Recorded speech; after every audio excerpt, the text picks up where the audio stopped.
So let's go ahead and start texturing our armor.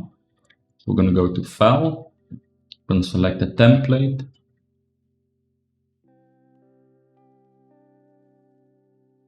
I could just do the Unreal Engine one and put it to 4K and change to OpenGL.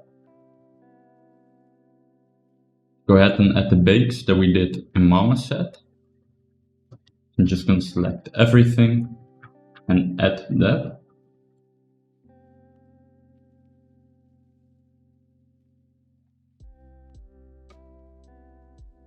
Double checking, we've got to select the file. So first let's actually go ahead and make our mesh for painting. I'm just going to take our low group and duplicate it. I'm going to merge all this together because this is our armor texture set. Delete the history. And then our clothes is already all together. Then what we need to do is we need to create two materials. Let's start with the clothes. This name doesn't really matter, the material name. What you really care about is the shading engine, so I'm going to call this clothes. I'm going to rename this so I can put it the capital letter. Alright, not working. Let's just go with clothes MTL.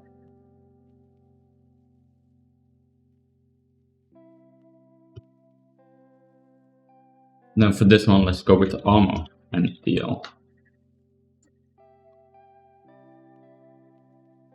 Then go ahead and combine these. And let's export.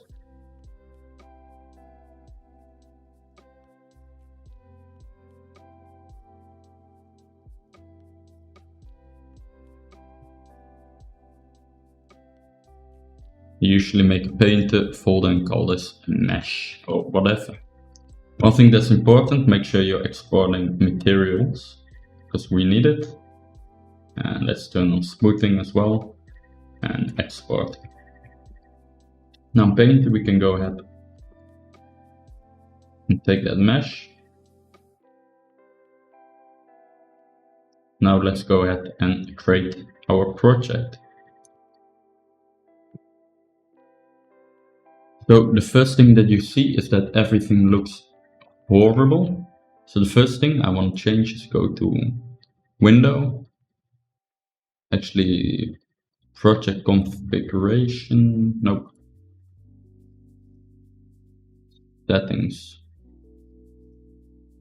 So here we can go ahead and change the background color, in case you're wondering how to get a different color, like with a little bit of gradient. And then let's go ahead and make this actually look normal.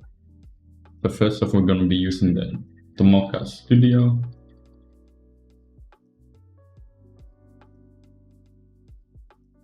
And let's put the environment opacity all the way up and then just blur it out.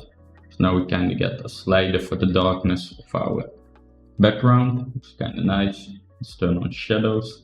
I like to put it on average. Put it down to about 50. We're gonna align the environment to camera, so the light rotates with the camera. And let's change the focal length, something like 65.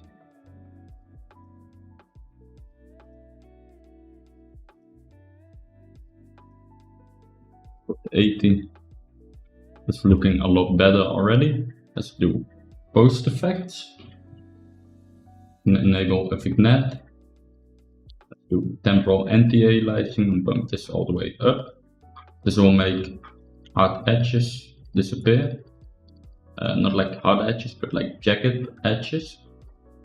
If you take a look here at the armor, I'm not sure if you can see it on the video, but it's all jagged. So if we activate that, it's going to smooth it out. I'm going to put this to high.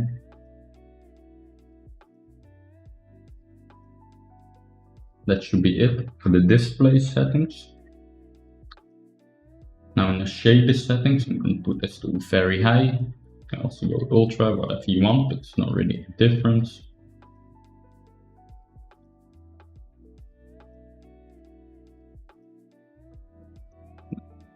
Leave that off for now. That's the general setup for the camera and the environment. Now let's go ahead and put our textures. Let's start with the armor. So I'm going to look for armor. I'm just going to be starting to fill these out.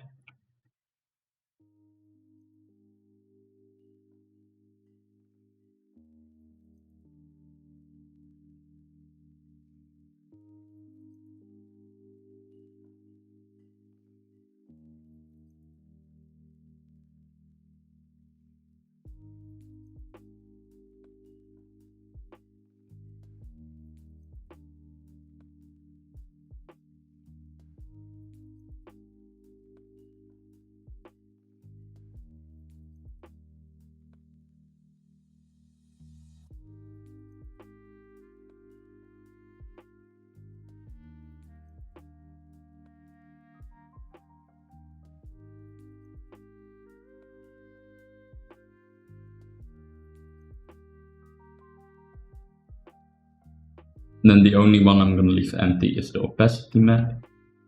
Let's go ahead and do the same for the clots.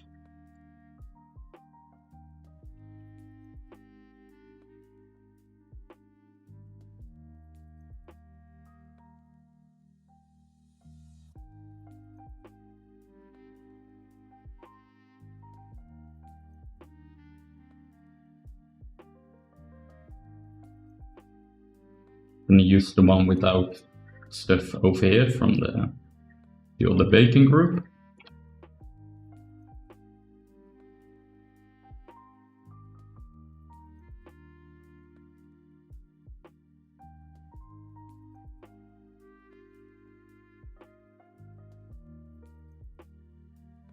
Now that we have everything set up more or less, let's go ahead and make a save. So we don't need to do this again in case we crash. I'm going to be calling this armor.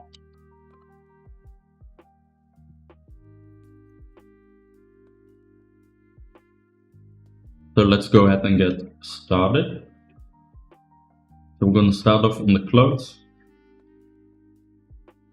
with just a single fill layer. Just like how we model in ZBrush, we block things out. When we do our retopology, we block things out. So I'm going to be starting off with blocking out the values, just like that. And rename this to base. Do the same on the armor. And the armor is the one that we're going to be texturing first.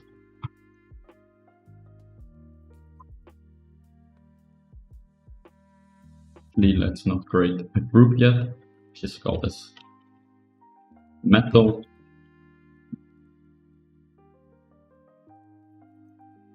This one's going to be used for our metal. Usually I like to put a little bit of blue in metal.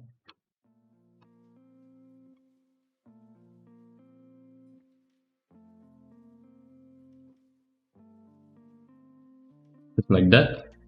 Then we need one more material, which is leather.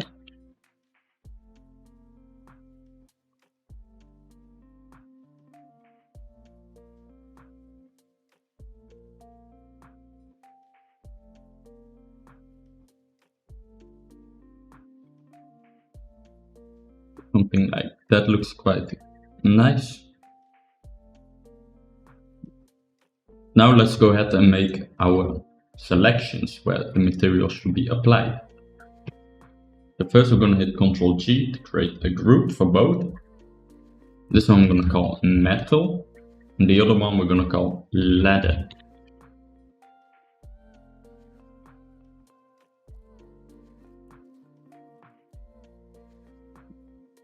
Now we're just going to go ahead, add mask width. Actually, we don't need to color select this. For this one we can just do add black mask. Gonna hide the ladder. And select our polygon fill tool. We can start selecting our meshes.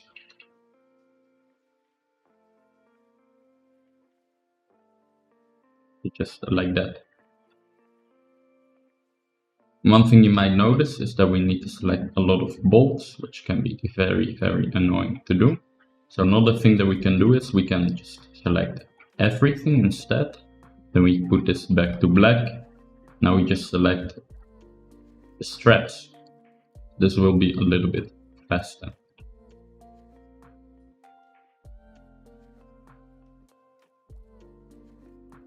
Now that we have this mask, what we can do is go to the mask, right click, we say copy mask. Now on our ladder, we do add a black mask, right click, we say paste into mask. So now if we look into this, we have the same mask, so we need to go ahead and add the levels and invert. Now we have our masks set up. Let's go ahead and start with our materials. And I like to start off with the ladder, as it's going to be a little bit of an easy material to build up, to showcase. Actually, now let's start off with the metal. So the first thing that I'm going to do is I'm going to create a new group for the metal. Now I'm going to recall this to base values.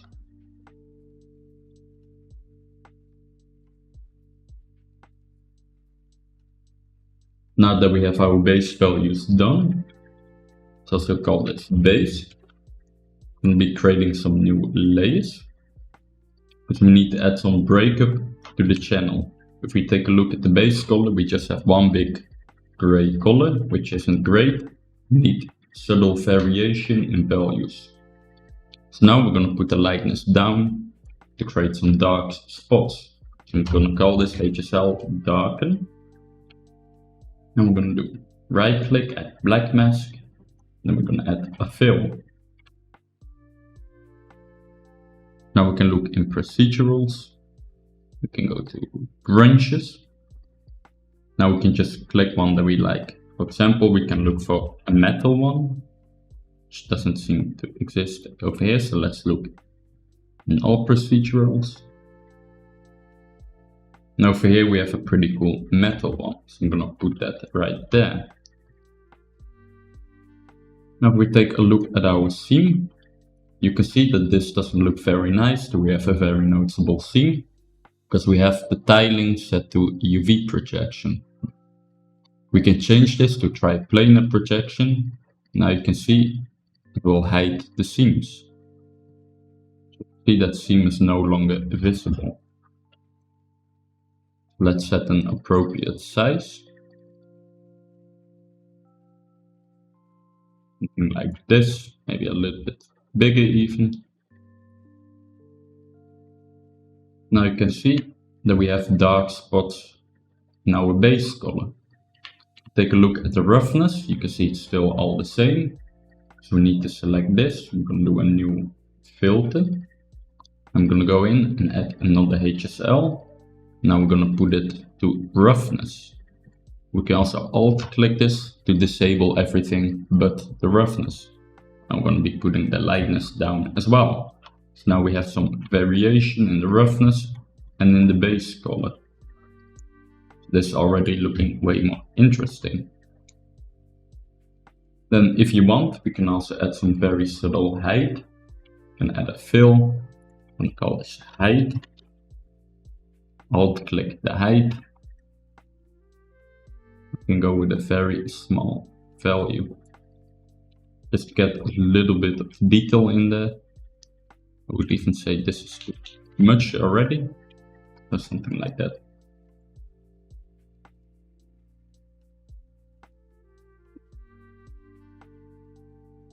Also going to go ahead and adjust size. I think it should be a bit bigger. I'm just going to be putting this to 1. So it's a little bit less noisy.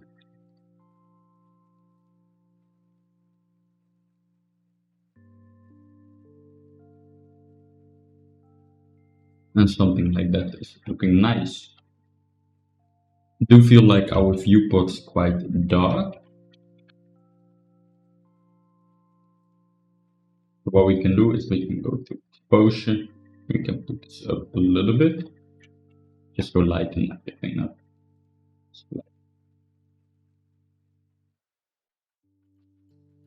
Also take a look at the band normal, how that can look.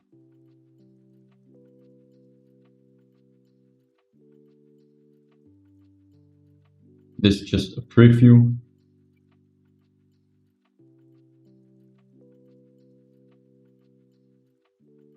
I think that makes it look a little bit nicer as well.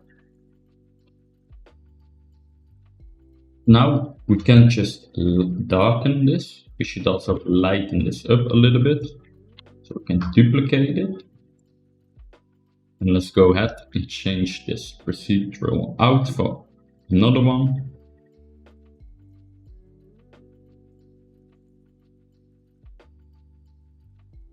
This time I'm looking for something a bit more subtle.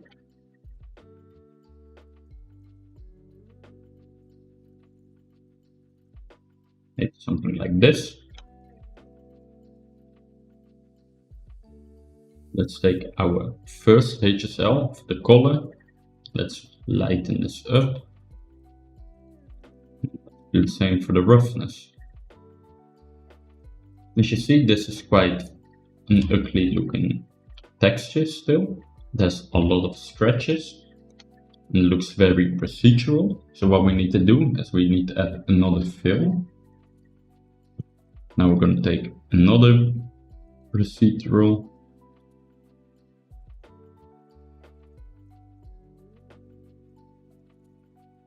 Looking for one that I like.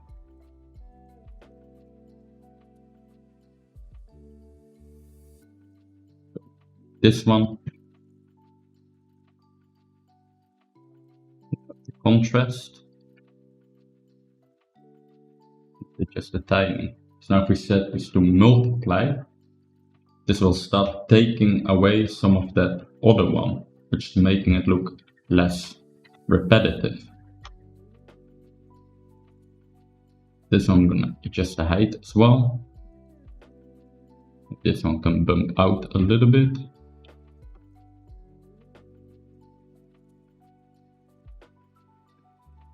Still not convinced on the look of this. Let's try another one.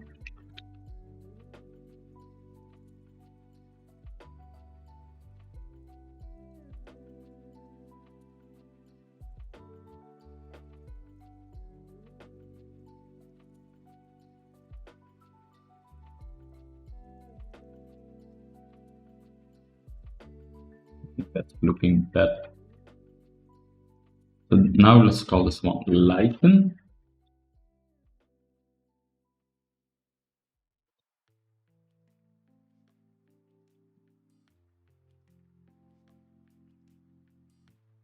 Now we're going to take these two and we're going to group them together. So again, Ctrl G. We're going to be calling this breakup. One thing you might notice is that everything disappeared except for our height. And to fix that is we go over here and we set this to pass through. Then we do right click, apply to all channels. Now it looks like it looked before. And finally I'm going to be adding a black mask together with a fill. Now we can control the intensity of our breakup. So we can play with that more easily, and having it apply to all channels at the same time.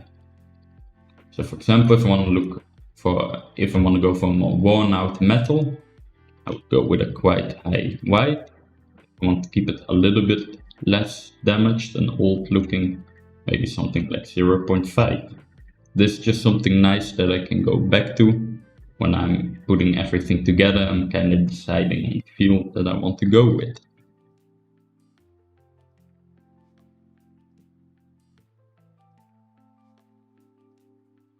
Before we do any more work on this material, we want to set this up a little bit nicer, our layer stack.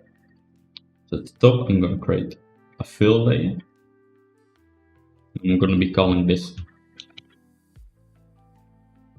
curve. This is where we're going to be dropping our curvature map. That should be going in the base color and in the roughness.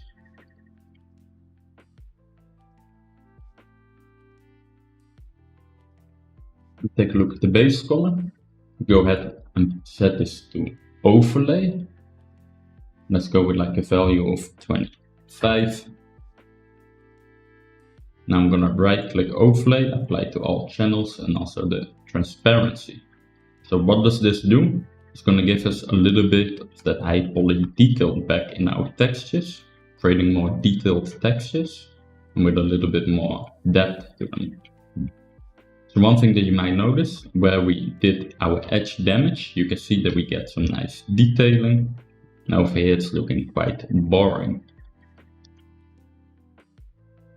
Now in our roughness, you can see the same thing happening. It's adding some detail. As you can see here, it's also capturing some detail. Especially on the straps here, it's doing quite a lot. I'm going to go ahead and group this together. I'm going to be calling this effect. What I want to do now, right click, I'm going to instantiate across texture sets. And let's do this to the cloth material as well. It's going to take some time to load.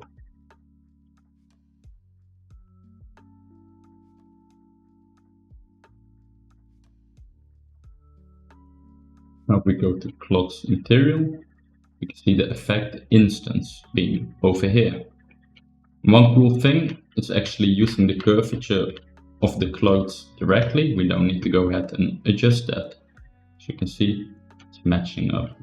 That's a very nice thing painted, as long as your naming matches.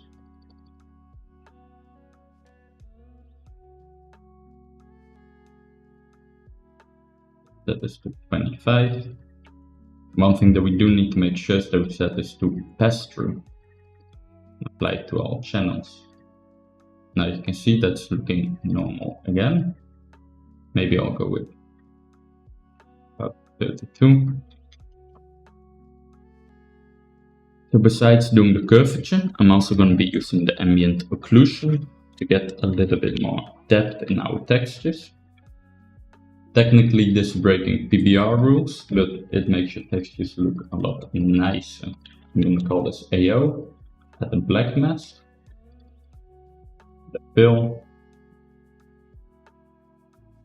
put our armor AO in. By the way, to see the mask, you need to alt click the mask. Now all that we need to do, add the levels, and invert. Now if we go here, we put the lightness down. You can see that we're taking down the ambient occlusion into our textures.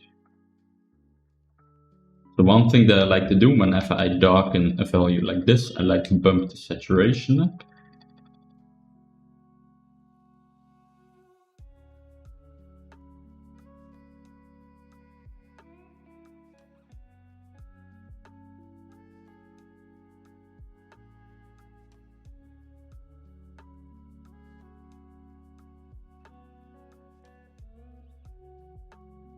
Go with something like this, so let's go ahead and default this back to 0.5. If you take a look over here, you can see the difference is quite big.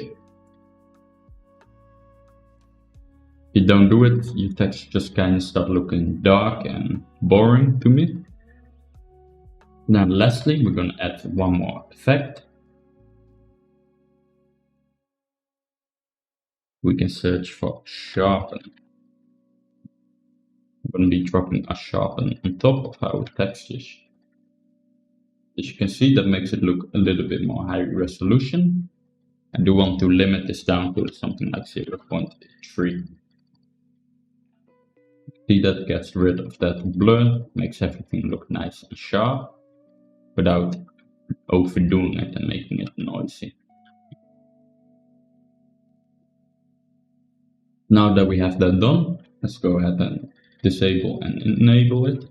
You can see that's making quite a big change in the way our textures are looking. It's looking a lot nicer already. So I'm gonna go ahead and adjust the color a little bit on this.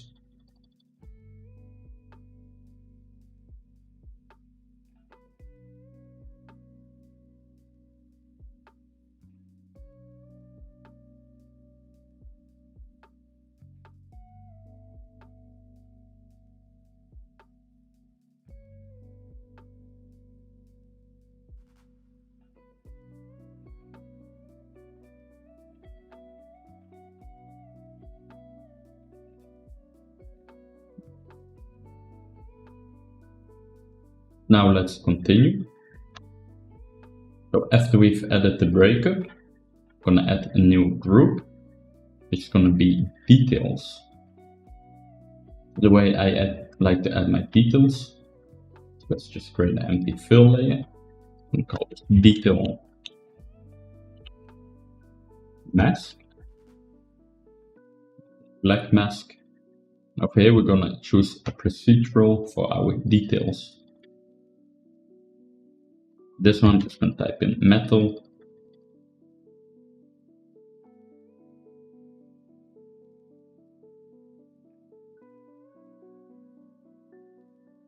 I'll probably go with this one. Now we add a fill. We put this one in. Again, I'm gonna be putting that to triplane.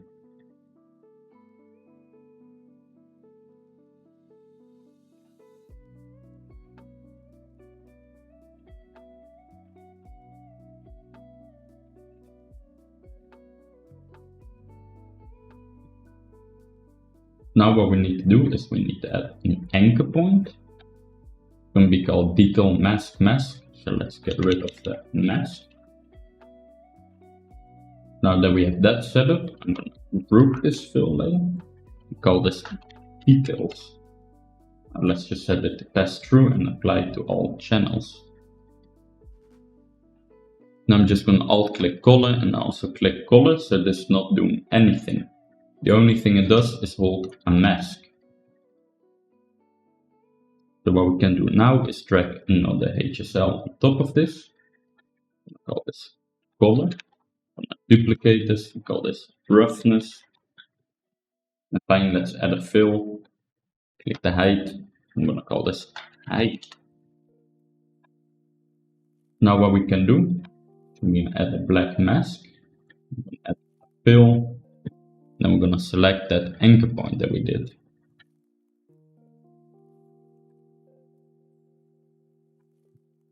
Now we'll take a look at the color. We can add some of that detail in. That. And let's do the same on roughness. What I can do is I can just Ctrl-Alt-C and Ctrl-Alt-V to paste that mask. Then we do need to relink the anchor point, which is quite annoying. It's going to be a little bit faster. The roughness, maybe we can make this a little bit darker.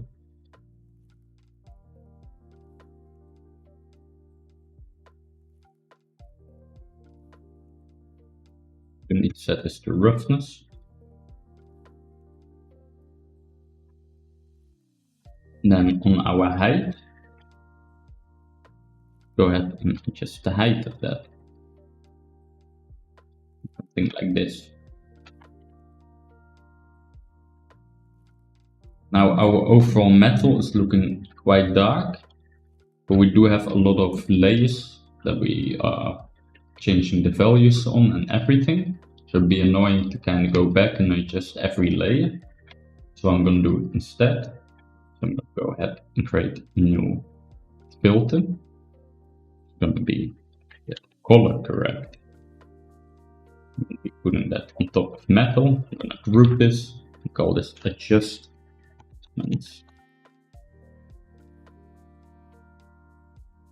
We also need to set this to pass through and apply to all channels. For color correct, I'm just going to change that to color. For color correct.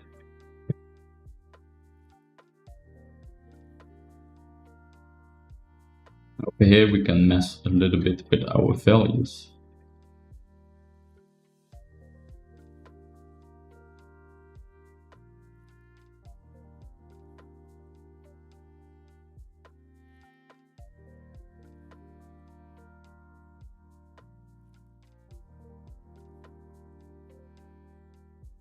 The advantage of this over a regular HSL is that you do get a lot of control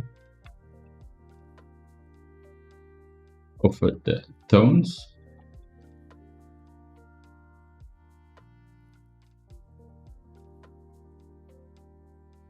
Take a look. That's looking a little bit less dark.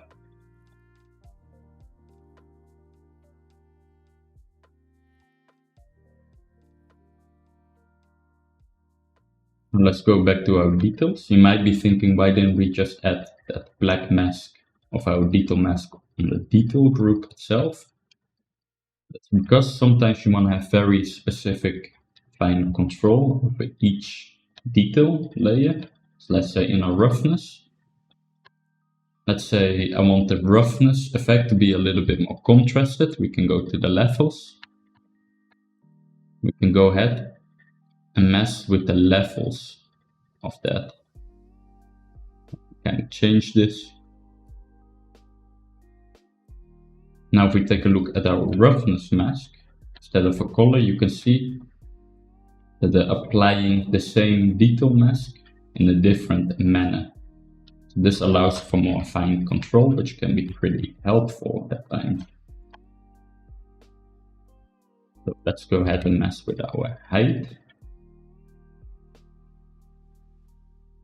Now you can see we can kind of have a more noisy looking height. We can go ahead and make this feel more like cracks, which looks pretty cool.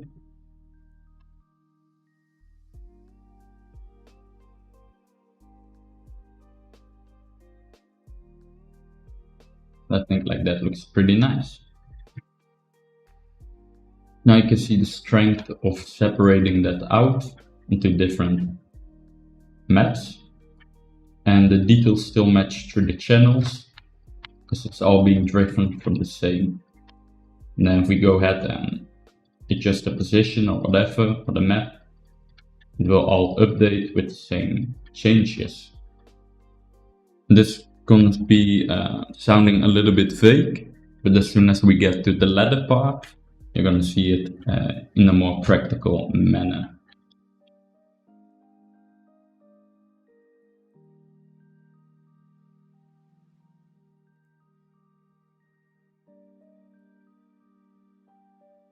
We go back to breakup and we can mess with that fill.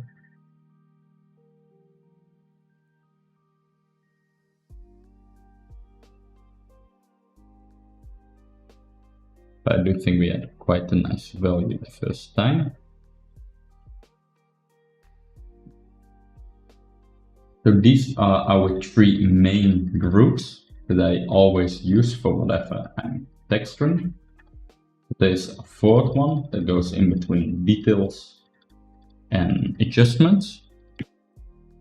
That one's going to be more specific to the actual material. So for example, we're texturing metal and leather, but certain types of effects won't apply to leather materials and only to metal materials. So I'm going to be putting them in their own group. That's going to make it easier to reuse our smart material, because at this point we're building up our smart material preset. And these should be the three main groups of any material that you're building, starting off with a base, then we adding details on that, then just a quick adjustments folder on top. So in case you want to make any quick changes, you don't need to go ahead and dig through the base and detail layers. So for example, a pretty cool effect that I like to add to metal is in the filters. It's the matte finish effect. You can pretty much go with any. First go ahead and try to grind it.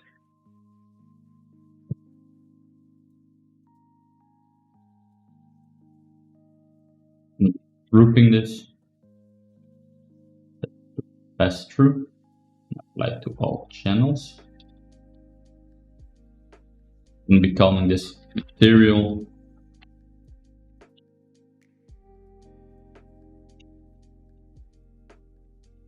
definition. So whatever, just something that makes sense to you. Definitely don't like this effect. Let's try another one.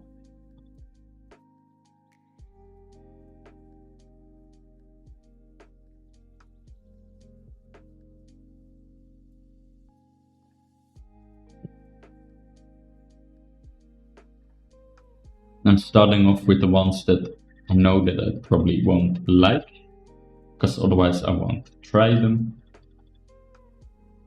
Perhaps one of them looks very good.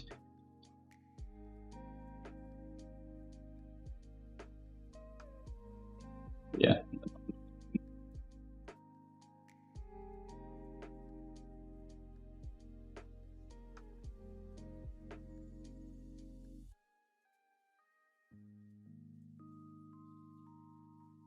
That one's actually pretty cool.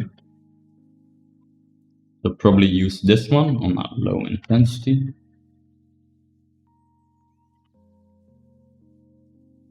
Just something very, very subtle.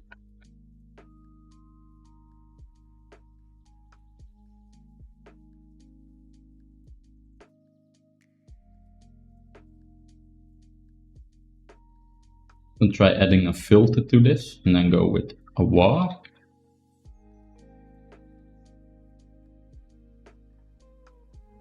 Because right now it's looking a little bit too perfect, the lines. You can go ahead and try to warp this.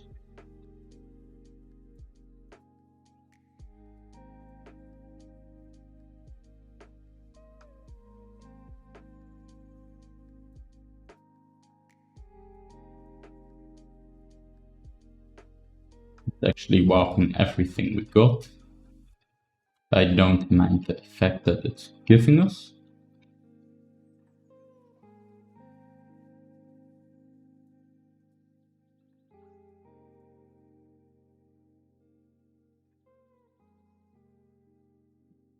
We definitely can't mess with the material with the blending mode. Just destroying it. Keep it to place.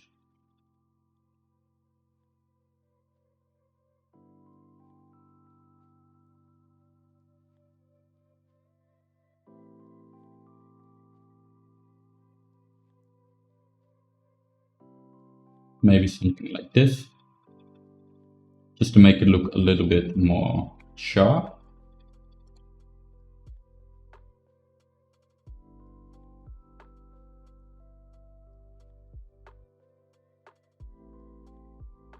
Then let's top it off with a matte finish pulverized. That's the one that I pretty much always use. And what this is doing, it's adding stuff to our normal map. So changing the way that the light is reacting to the surface, making it look a little bit more chaotic. You want to keep this nice and subtle.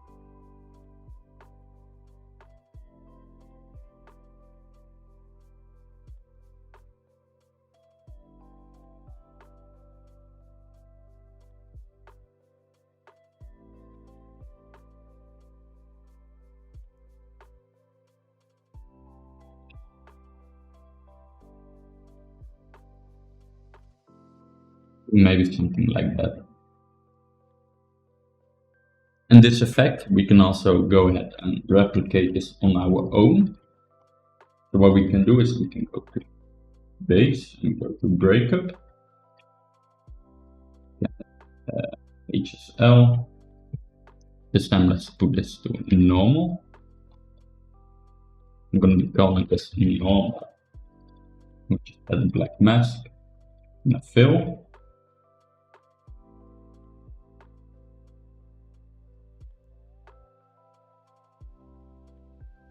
Just go with a very fast one. This one. Just with the contrast and the balance. Something like this.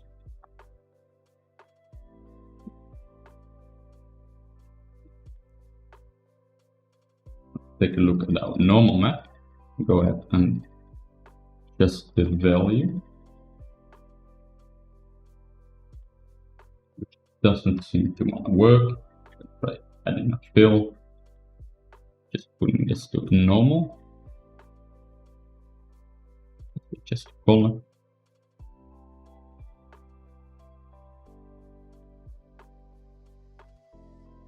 Let's see why that's not working. First thing, let's just put this all the way on top, see if it works. Now it works. We take out the fill, still works. There's something over here is going wrong.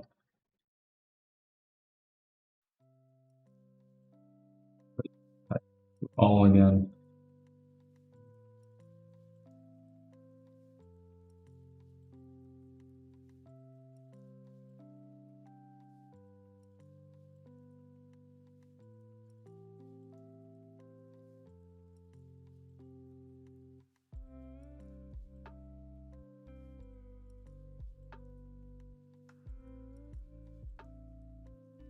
We found the problem. It seems as long as we keep it above material definitions, that it works.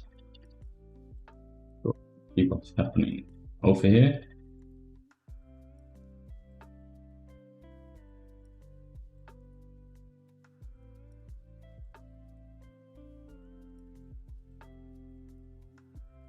This is probably happening because here we have it set to replace.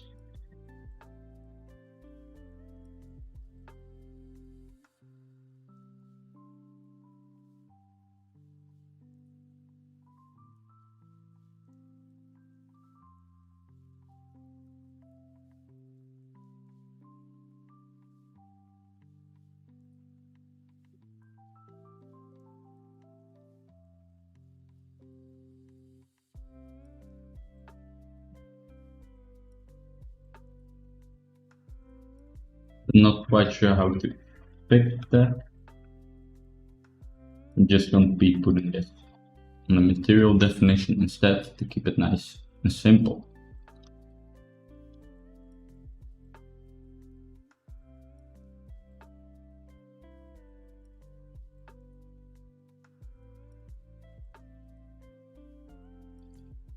Now you can see we can start to get a pretty weird looking effect.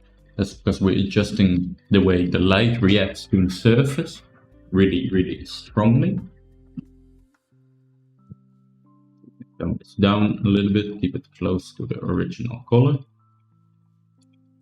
Something like that maybe. Take a look how that looks. I think that's looking pretty cool. So I bump this one way up to check. That one down. Now you can see it's almost starting to look a little bit dirtier. We get some very interesting breakup in the light. Do you think the effect is a little bit too strong though? Just going to be adding a black mask and a fill.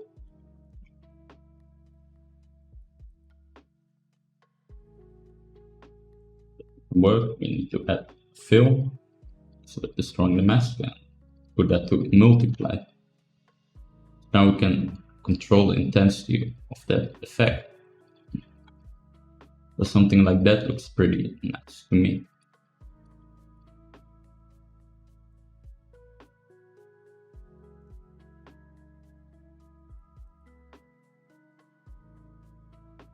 Now let's go ahead and add some more material defined things. For example, this should have some edge wear because it's metal. It's going to look very nice. I'm just going to be adding a HSL. And I'll call this edgeware. I'm gonna add a new HSL. The second HSL I'll always use for the roughness. Then finally I add one for the height. Keep this on color as well, just to preview for now.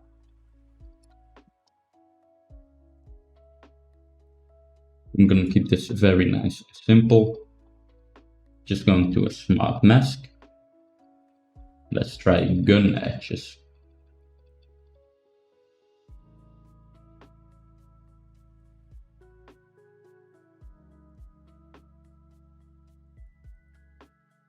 Really like that one.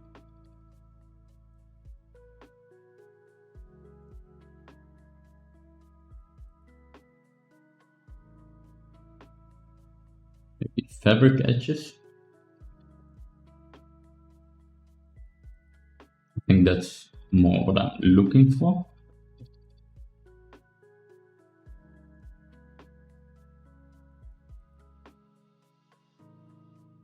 Now you can see the edgeware looks a lot more interesting where we had the edgeware done in ZBrush. That's something that I can showcase nicely now. One way we can make this look a little bit more interesting as well. So if we go to filter, go to blur, I'm going to be adding a blur slope on this.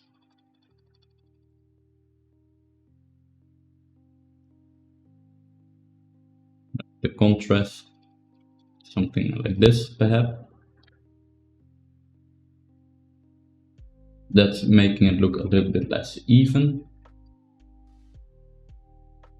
Just blend mode. Now it's only adding, not taking away, so that's nice. Go look a little bit more.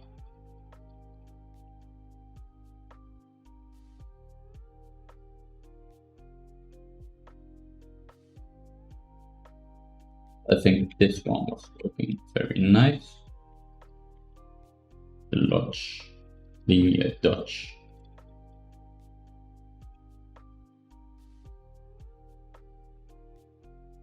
Go ahead and adjust the mask editor a bit. Balance down or up. Something like that.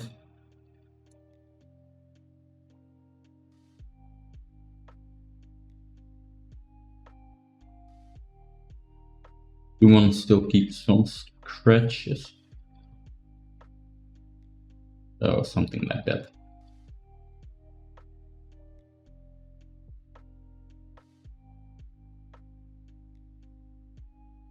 Then this is looking a little bit too even to me. Go ahead and add a fill.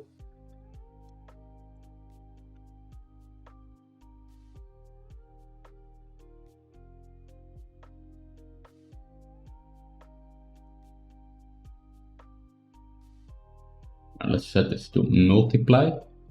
Let's go with a small tiling and a high contrast.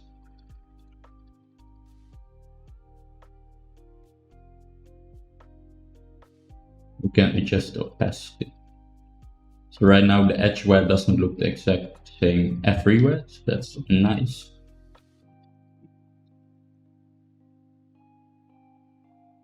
Let's take the color away. So first let's adjust the color. I want to lighten the edges. I also want to lighten the roughness. Let's shine.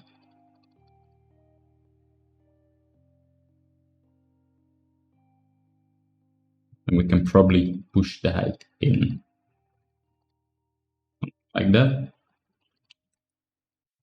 Now that's starting to look like something very nice edgeware. You can see that's adding a lot of detailing.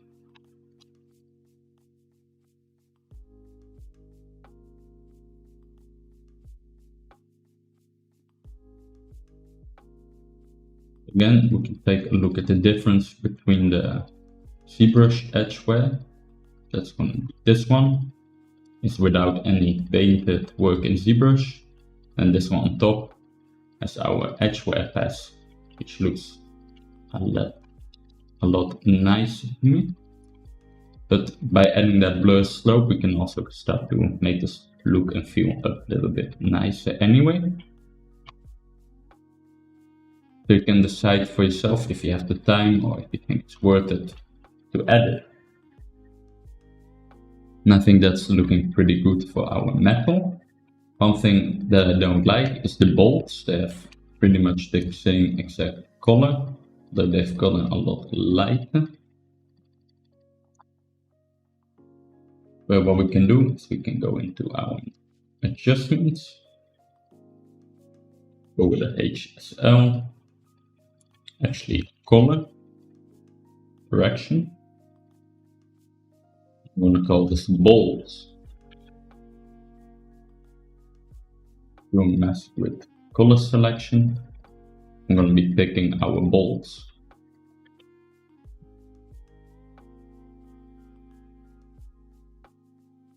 But first off, I think they have too many spots going on. I'm going to lower the contrast.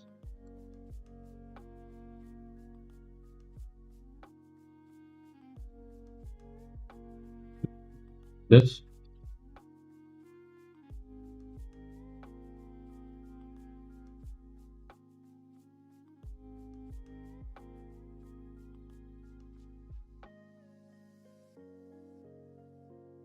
So let me quickly look if I prefer them to be lighter or darker. I think I prefer them darker, just so they pop out a little bit less.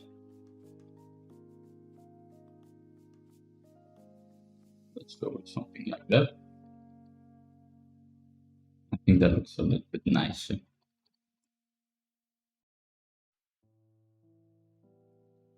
So another thing that we need to add is some environment aware. So for example, dust and rust and all that. This is going to be happening not in our material, because it doesn't make too much sense to add it in a material to me. Where I want this to happen is in a new group called environment, where I'm going to be adding a rust filter that I really like. That's going to be this one.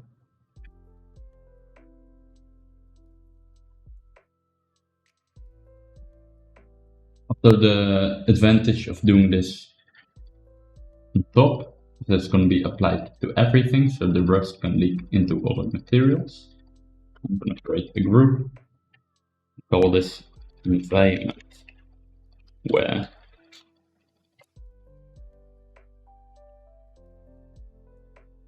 now let's set this to pass through and apply it to all channels.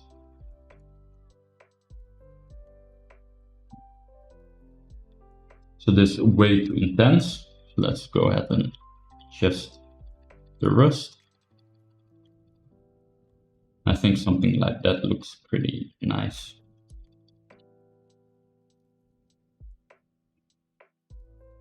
Maybe a little bit less still.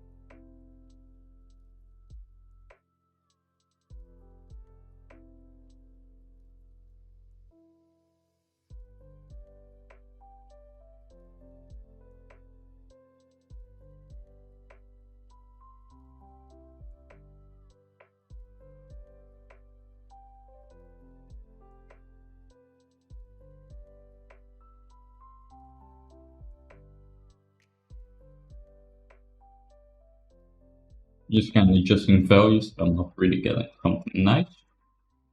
Let's keep it like this. One thing that you might notice is that it's all messed up on the straps, but we're going to ignore that for now.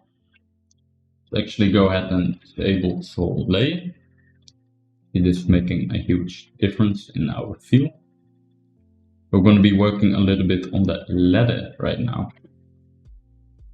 And this is going to be super fast because right now we can have our material set up. So all we need to do is we're going to change this to smart material preset. Right click and create smart material. Now we have the smart material preset. Actually, let's remove the mask as well. Generate a nice looking icon. Create smart material. This one, let's go ahead and delete it first and create it again. So now you can see it's a little bit more accurate. I'm just gonna Ctrl Z to get our stuff back. So what we can do now is we're gonna open up the ladder. Let's delete our base, our ladder, put the environment where on top. I'm gonna group these together.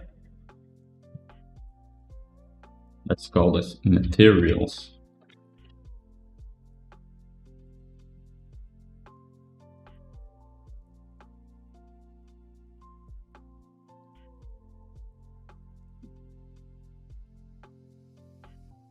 Now we can take our smart material, drag it in the ladder.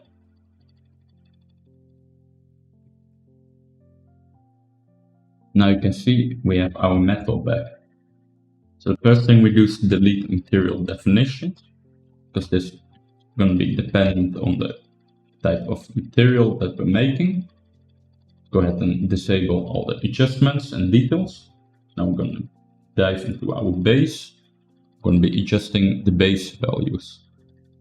And since we textured all with HSL layers, we're not thinking in terms of color or set roughness values. We're thinking about variation in those values, because the HSL is gonna be darkening and lightening this base value. So the very strong part about that, we go ahead and change this to like a ladder color. All our breakup and everything is still gonna be working, as you can see.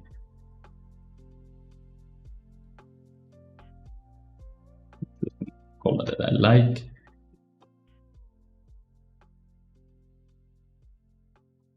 The only thing that we pretty much need to do is go in. We need to adjust our procedurals. Maybe for this one, something like clouds 3 work better.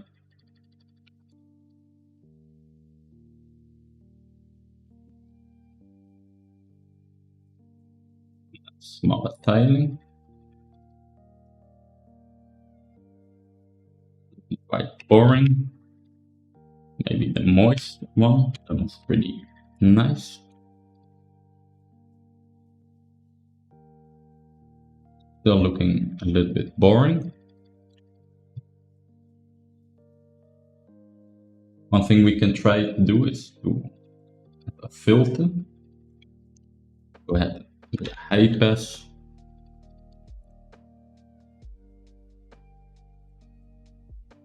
We're going to be adjusting the blending mode until we get something interesting.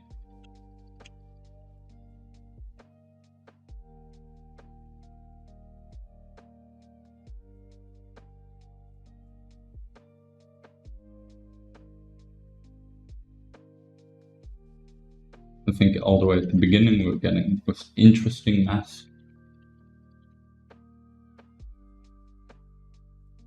This one. Where did it go?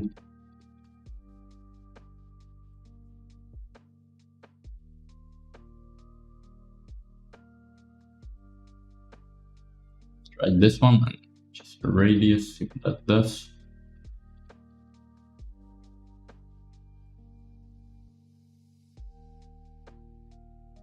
Like that, not looking exactly how I want.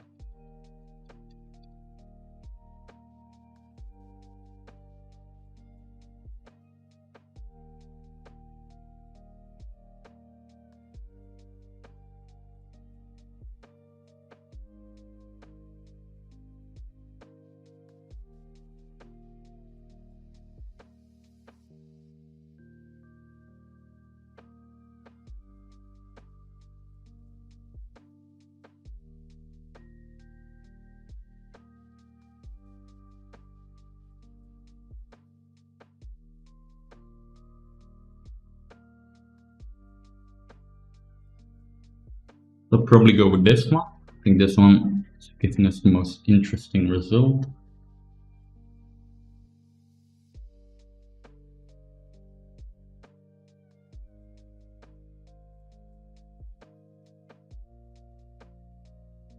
I'm also going to go ahead and try to put a wall on top of this to get the shape to be a bit more interesting.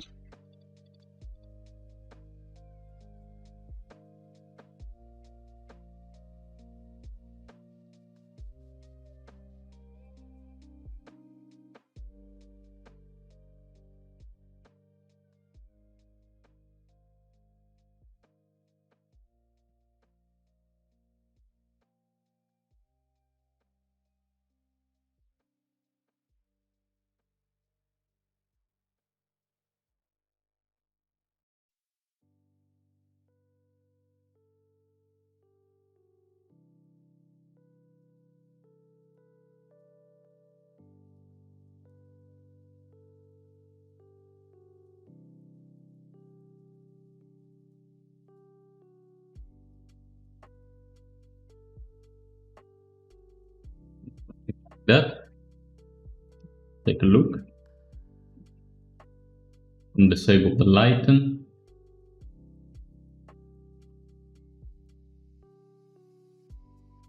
This probably needs a bit more contrast. Yeah, the levels a mess with contrast.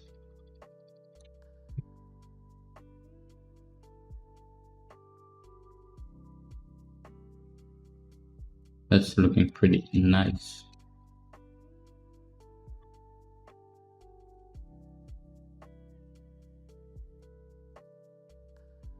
The lighten is making it look very, very white. That's because we didn't push the saturation up.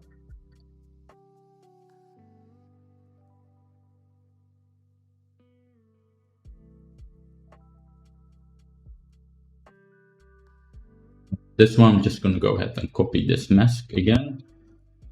Paste it. Let's Control Alt C, Control Alt V. Doesn't seem to work. We can do it manually. Copy mask and paste into mask.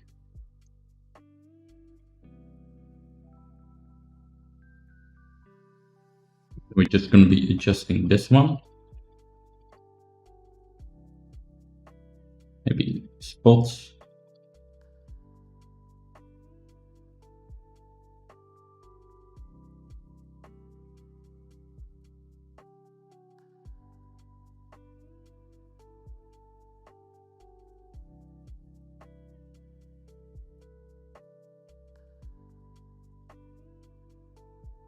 I think on this one we're definitely getting too much contrast.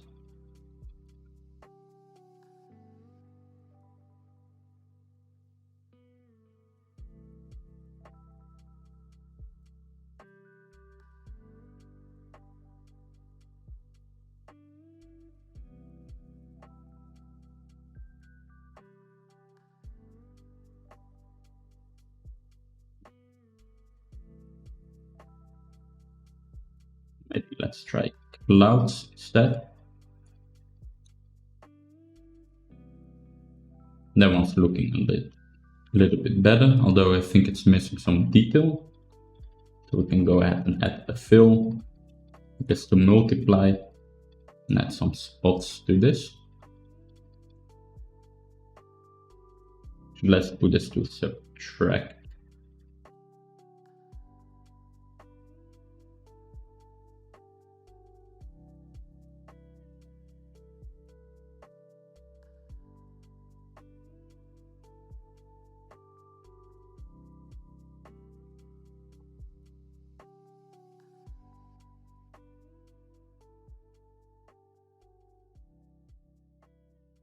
That's looking pretty nice. Now all that we need to do is adjust the value a little bit here. I think we're going to saturate it. We can push that saturation down a bit. Then maybe up the balance.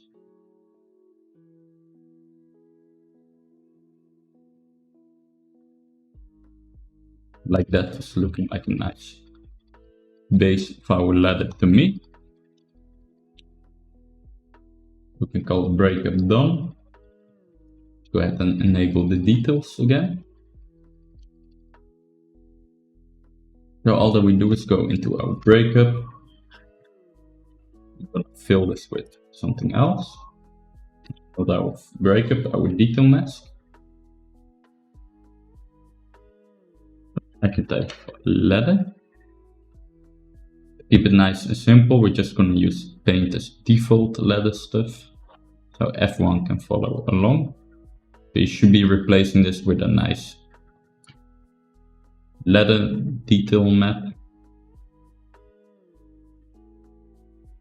So this one.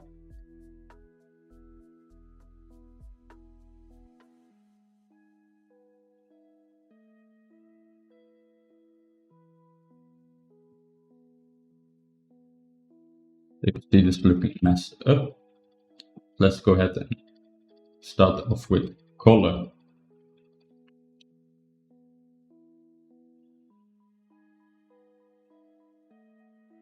First thing first, I want the opposite, so I'm gonna invert this. Let's mess with contrast.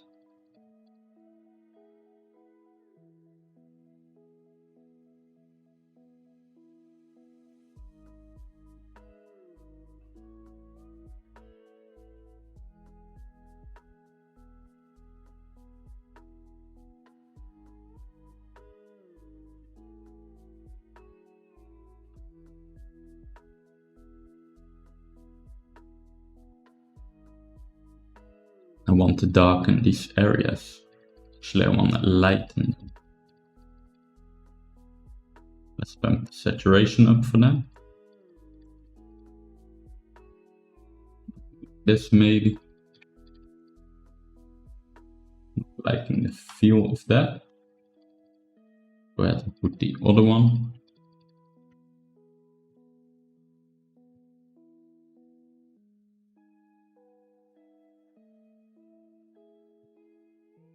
I think that one looks a little bit nicer. Still very dot-like, so we can try to blur this out a little bit.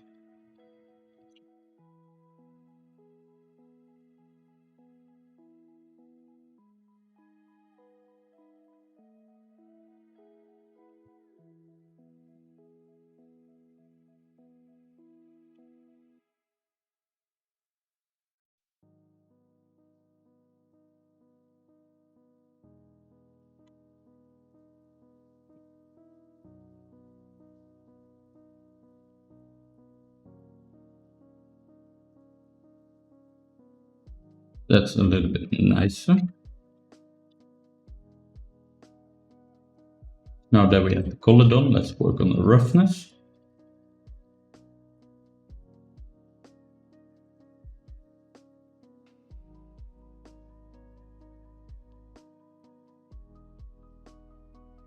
I want this to be less shiny over here.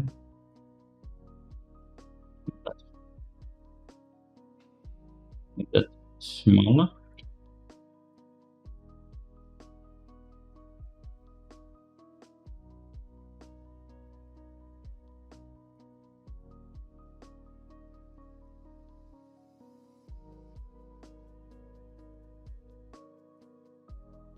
Something like that's looking nice. And then finally, let's do the height.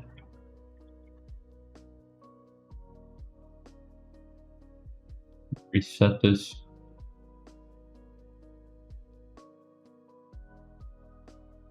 Bump this up. And let's add a blur to the height. It's going to be a little bit less pixelated looking.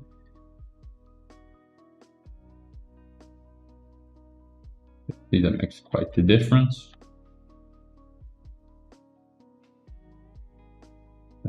Just the height intensity. And also probably try to make details a little bit bigger so they're more readable. Let's try something like 7. a little bit nice and easier to read, so that's good. I'm not happy with the roughness at the moment. Go ahead and adjust that. I'm just going to take our adjustments, turn that on.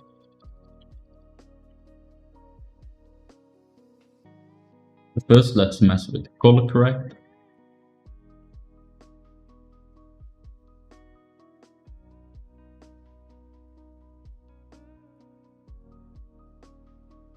Now I'm going to just try to get something very interesting looking.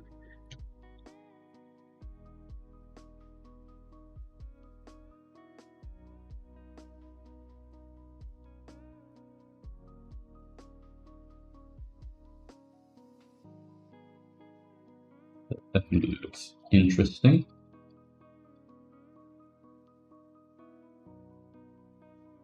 I'm going to do an overall HSL on top again to bring the saturation down. Put this together in a group. Put this to pass through to all channels.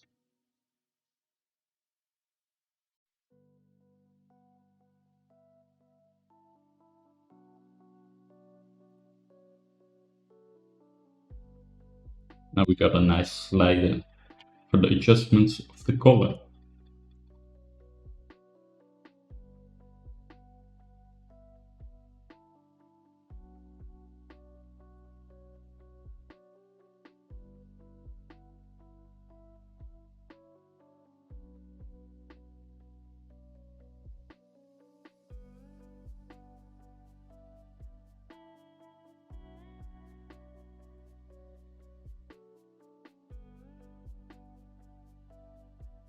Trying to kind of read how it looks from a distance.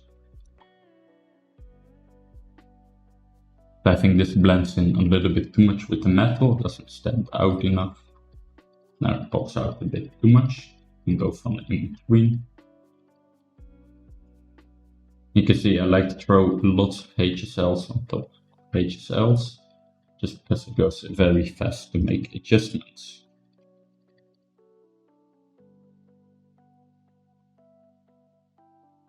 Like that.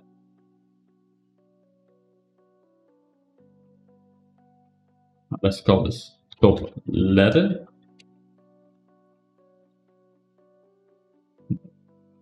Mess with color selection.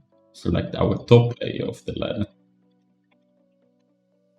Then underneath, I'm going to keep it just with a very simple fill layer. And take a color off here. I'm going to go with a lighter color. Let's make it super rough. So we have some nice breakup in the roughness channel.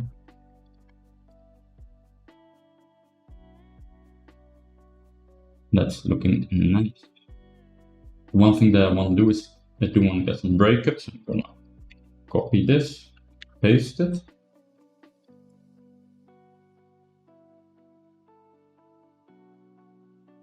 Put these together. Let's call this under ladder.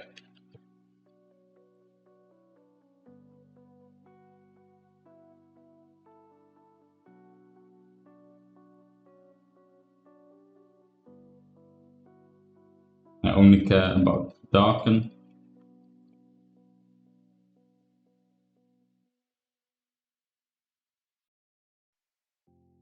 I just want something that looks very, very noisy. Let's just try typing noise. Let's go with dirt 4.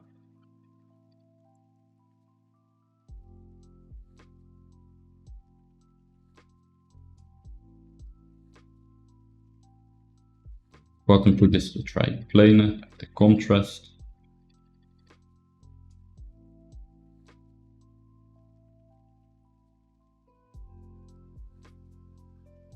This one.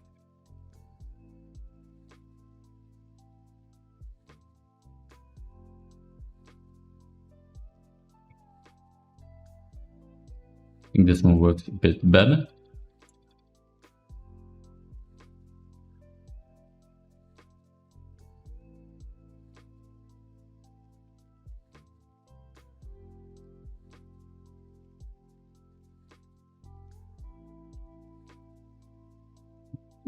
Smaller.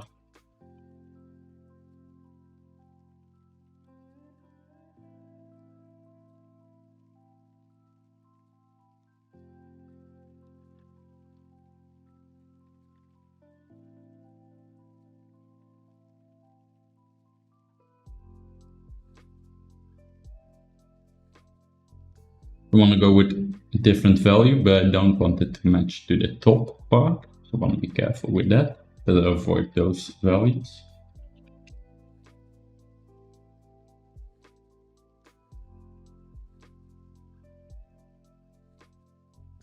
That. Now for the height, I want to add quite a lot of height to this to get a noisy feeling.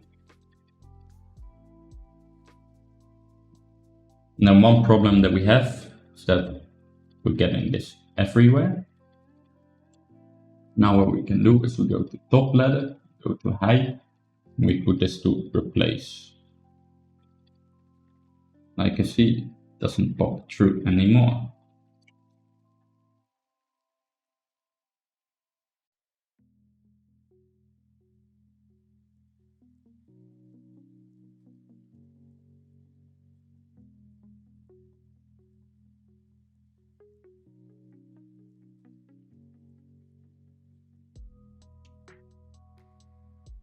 Something like that's looking quite nice.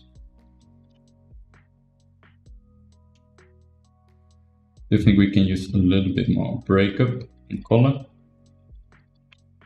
I'll take this one, put clouds on this.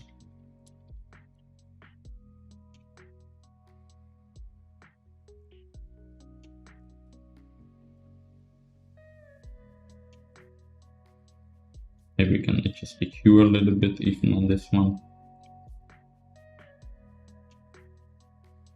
Just get some more breakup in the color going.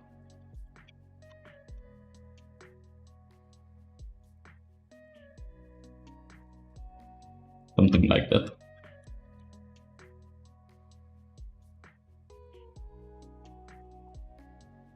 And finally, we can go ahead and add some damage to our top ladder layer.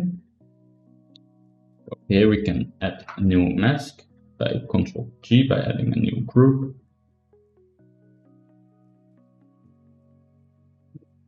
Copy this mask and paste it. Paste the name. Over here, let's do in between wear mask. Over here, we can add some wear to it. So we're going to be starting off with a white mask. So we need to set this one to replace.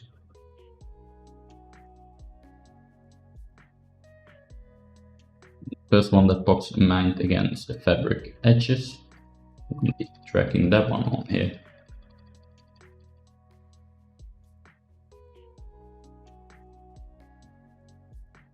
Let's go ahead and invert that.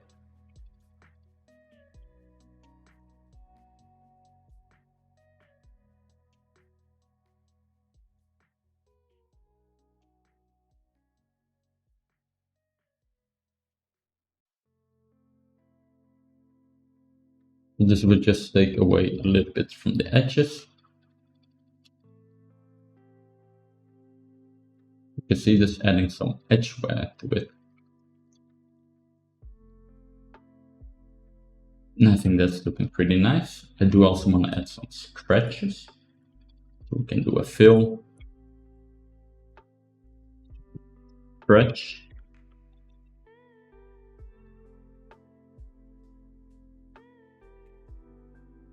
Let's put this one in here.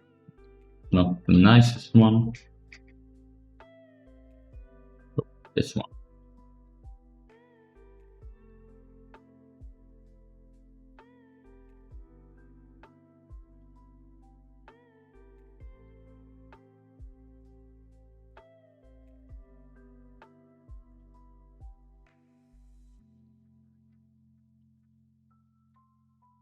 That is to inverse subtract.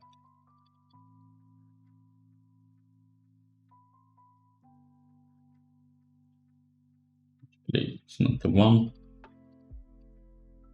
Maybe add. Nope. Let's go ahead and go through all of them and see which one you need.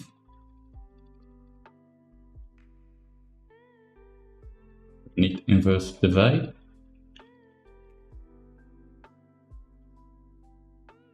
Actually, we don't.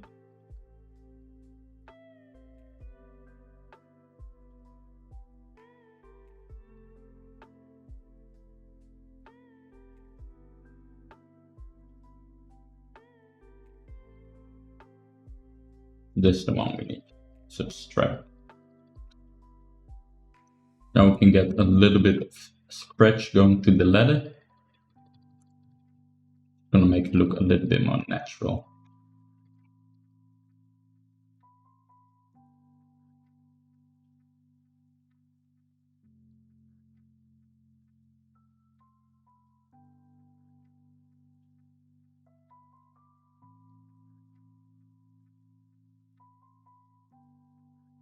You can see that's adding some nice details.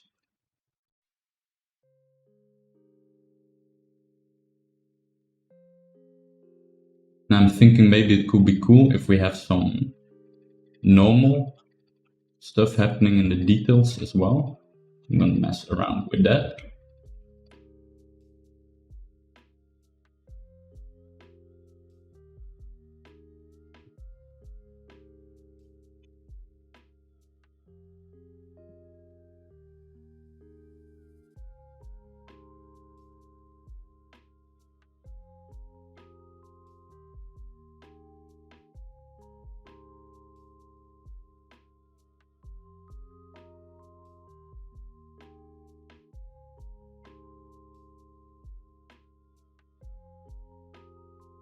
Go ahead and invert this.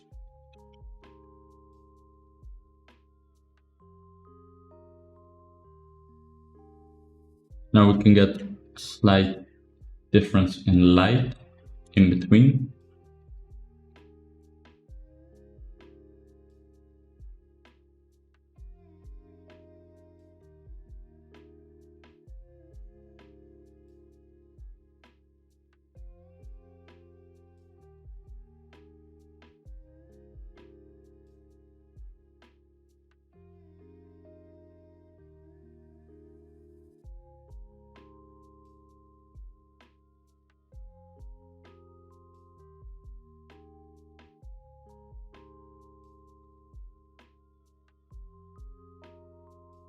Again, on a technical level, this is wrong to do.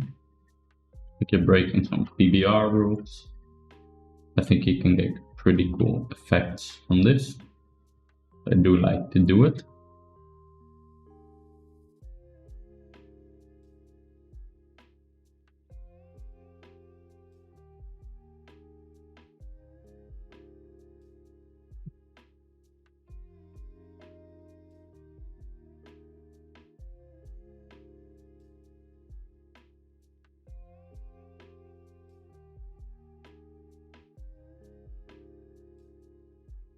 Let's go with something like that. Go ahead to our environment wear and turn that on again.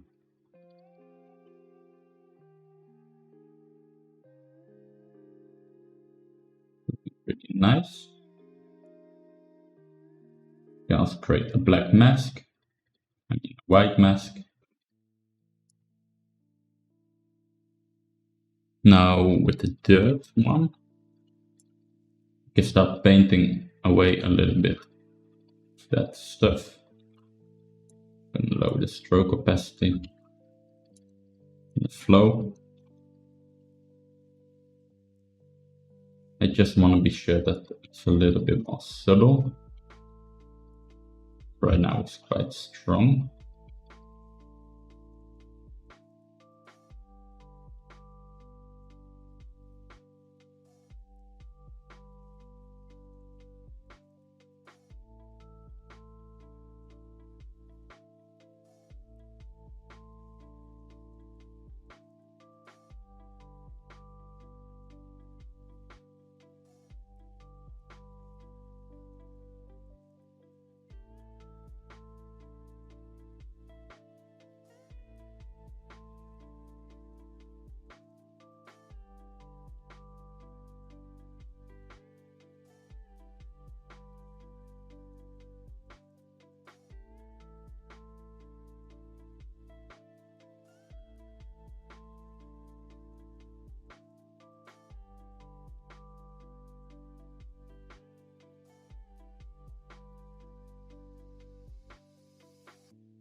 Something like that's looking pretty nice to me.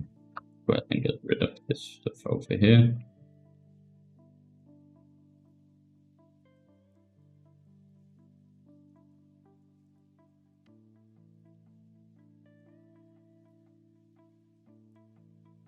Can't be forgetting about the back the whole time.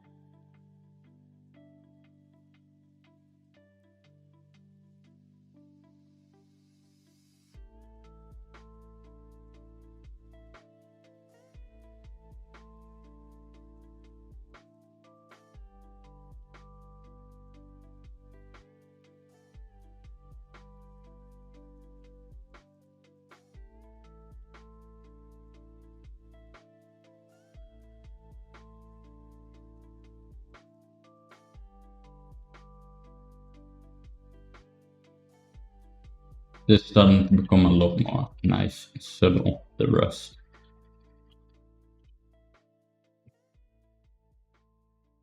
So you can see it's still adding a lot, but it's not as in your face as it was before. Maybe we still have a little bit too much over here. That's looking nice. Now that we're at a pretty good point, I'm gonna go ahead and save.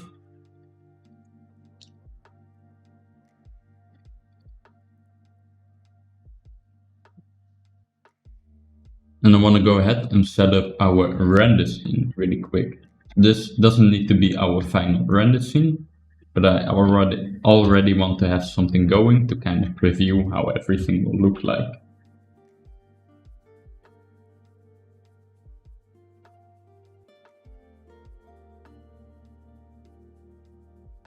So in order to do that, we need to go ahead and export our textures. So we can hit Ctrl-Shift-E as an export. And that's going to be exporting as TIFF and 16 bits. I'm going to be changing the output template to document channels. No alpha. Let's set a directory. This one I'm going to put as painter, and let's call the new folder textures. And select, and now we export. Also, let's just set this to 4K.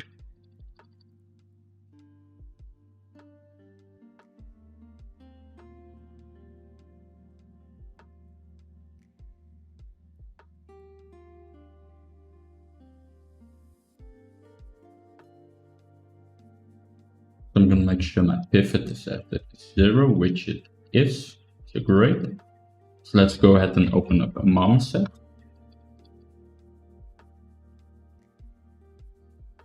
You can render, of course, in any renderer that you want.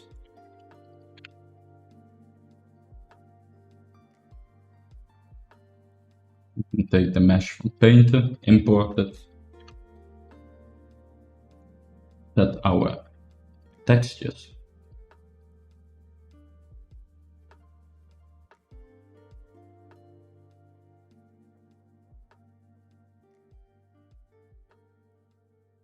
One thing to notice, we have an OpenGL normal and a normal.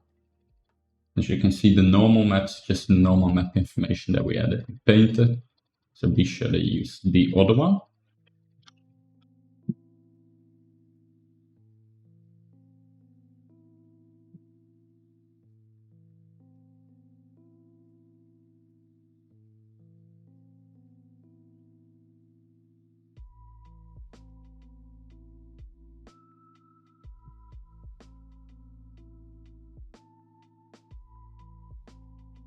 Just like that.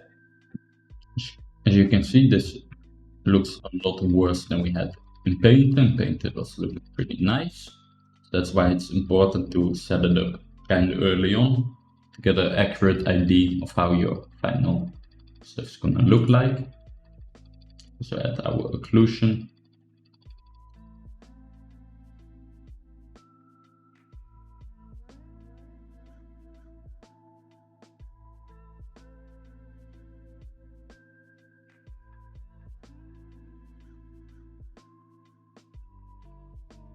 Either set occlusion. I'm going to be toning down the diffuse of the second of the cavity map, but keeping that specular cavity all the way up. This looks very nice in my opinion, having specular cavity. That's going to be all, so let's copy material settings and paste. Now on this one, let's go ahead and replace our maps.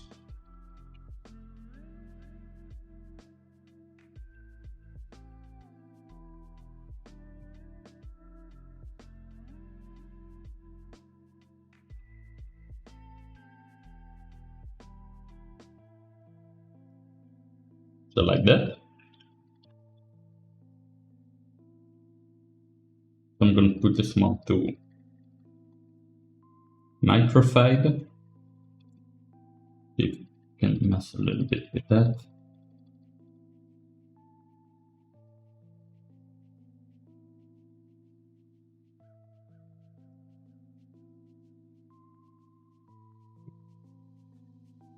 So that's our material setup for now. Let's go ahead and adjust the main camera. Let's go with like 80.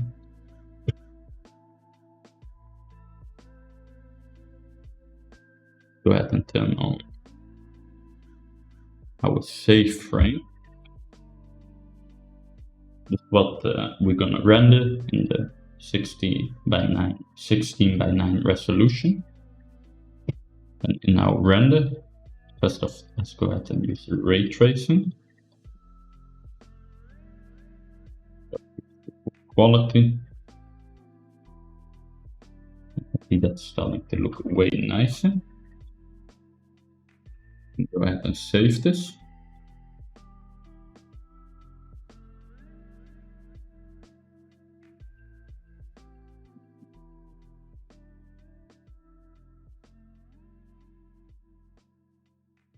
This on medium for now. Put the samples up to 512. Put this up to mega.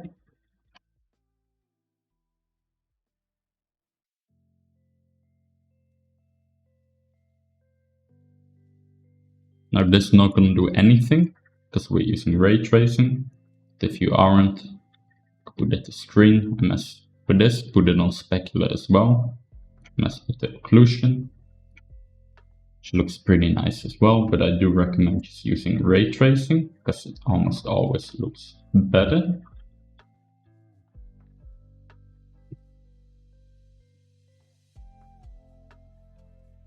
Mess more with our camera. I'm going to put this to, you can choose the one that you like. You usually keep it to the last one. Up the exposure, mess with the highlights.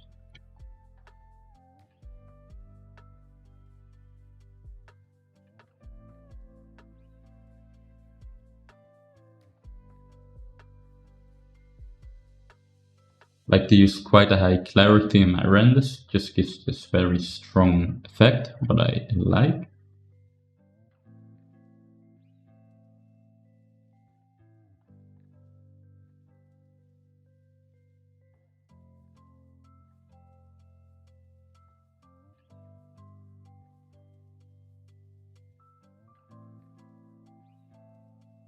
I think we have too much blue in here, so we either need to tone that down in Painter, or we need to use a different HDRI, which we're going to do first.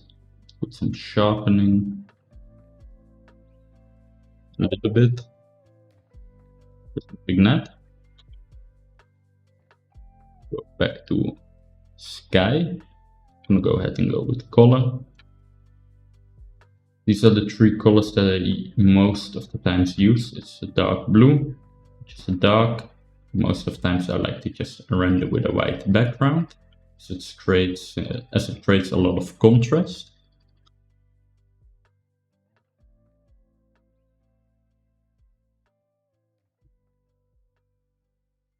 Let's go ahead and mess with the sky. So you can either browse through the library,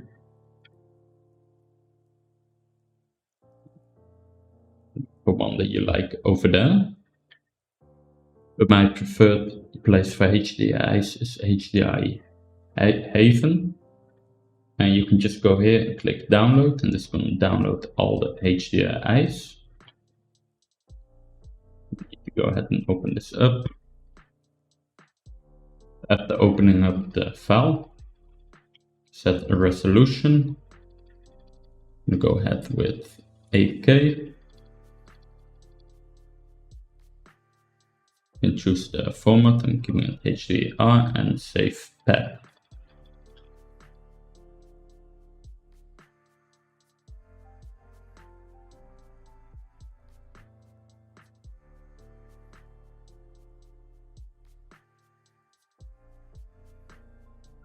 Create a new folder called 8K.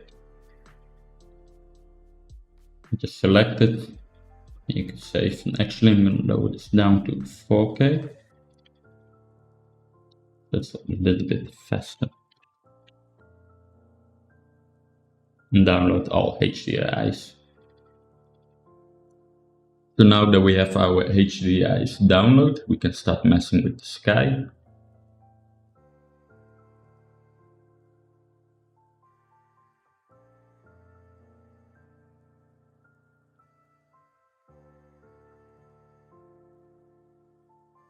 I'm gonna lay this out a little bit nicer.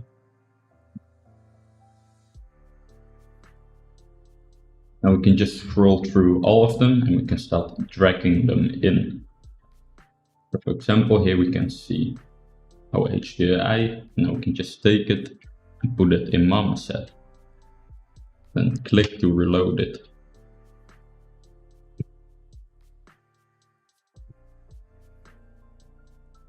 Now it's just a matter of trying out different ones and seeing which one you like.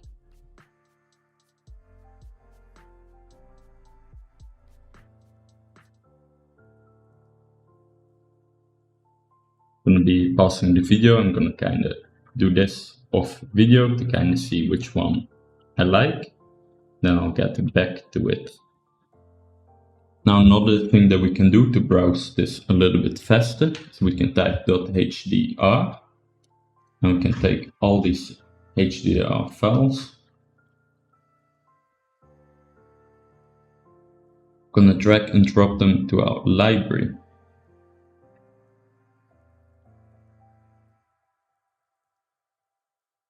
That's the sky. Select all of them, which we can't. That's very annoying.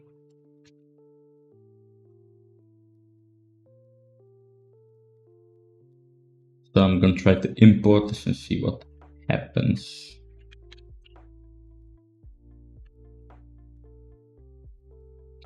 It's annoying that we cannot do that for all, so actually never mind. So the one I end up going with is the Art Studio. That's this one.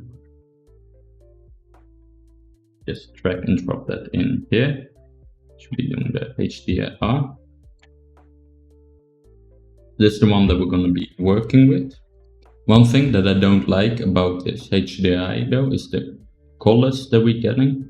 I think this looks a little bit odd. So one thing that we can do is we can open the HDRI in Photoshop. We can go Image, Layer, New, Adjustment Layer, and we can do a hue saturation.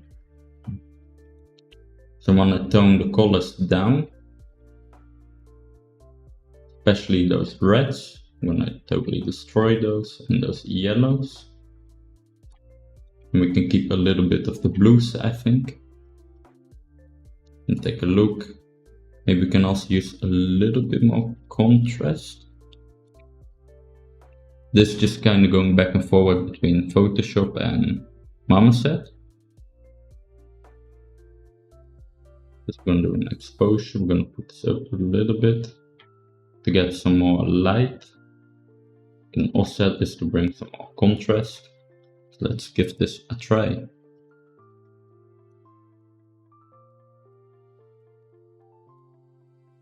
I'm going to hit Ctrl-Alt-S.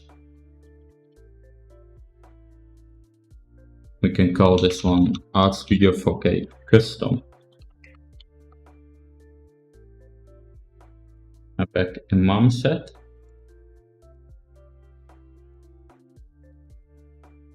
go ahead and look for our edited HDAI. That's going to be the custom one, so I'm going to drag that one in. You're going to see that these colors will start to disappear a bit. Now you can see it's looking a little bit different. Now we can just go ahead and mess with the stuff. We can save this again.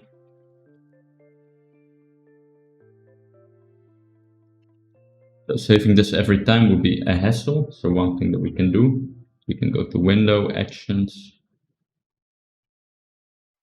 We can create a new action. So we click this one, Action 1, whatever. Now we're going to save this. Start Studio Custom and hit save. And yes, let's stop that action. We go to mom set.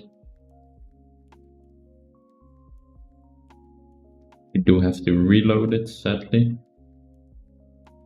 I can just drag and drop that. You can see the difference. So let's say I like how this looks, but maybe you want some blues in here. Could be going to here. Okay, duplicate the hue saturation. Let's just start off with a new one. And blues. I'm gonna boost the saturation up. Just hue. So maybe something like this. And now all we do is hit our action. That's gonna save it. Then a mom set. Need to go ahead and drag that on again. I can see we get a little bit of a blue over there.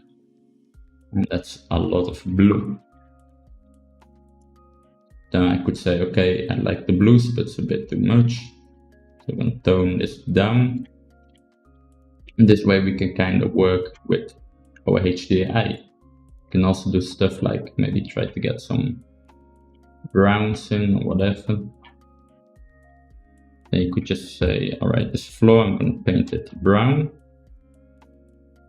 Maybe ceiling as well. Then put this to color. I just save it by hitting the action. Mom set. And drag and dropping that edit. So you can see now that we can kind of customize our HDI until we get something that we're happy with. I'm going to keep it very simple though. I think like this was looking great, but that a little bit too much color. Pushing that down a little bit and then pushing the reds down a little bit more. The yellows a little bit more. Take that. So let's try it, just go with a very high contrast one, see what that does.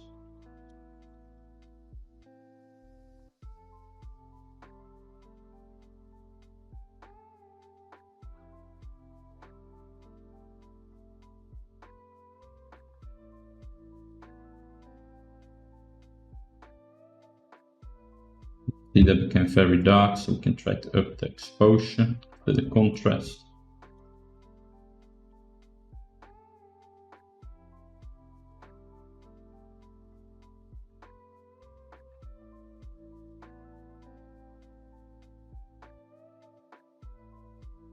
That's looking pretty nice. I can compare it to the before though, see which one I like more.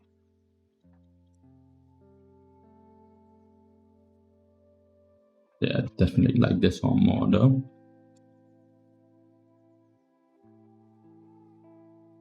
I also made the black and white version. That's the one I'm probably gonna go with. So from this point, let's go ahead and start editing this. Put this to color. Match with the background color. Yeah, I do think white looks the most interesting. So So let's work a little bit on our lighting. So the first thing I'm going to do is add an object, which is going to be turntable. Now in this turntable, I'm going to add our mesh. Instead of rotating it, I'm going to be rotating with the timeline. This is just going to keep our lighting nice and even. Because if we rotate here, you can see that we don't have light. Unless we rotate the lights, which is going to be a pain when we set up some directional lights. So I'm just going to choose a light angle that I like. And from that on, you can start rotating. I'm going to choose the render close-up, so something like that maybe.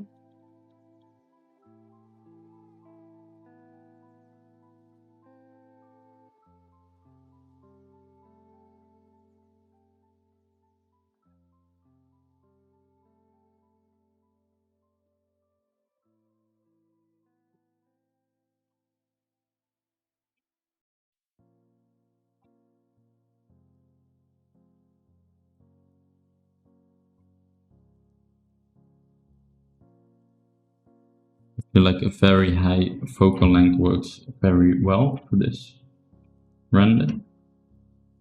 Trying to be careful not to cut off the sleeve, it's going to look a little bit weird.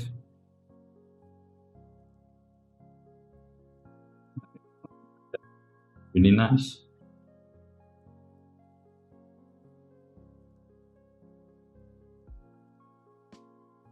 Now we can mess a little bit more with the settings. I'll try to avoid these burn spots where it's becoming super light. First of all, let's go back to aces.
Make safe.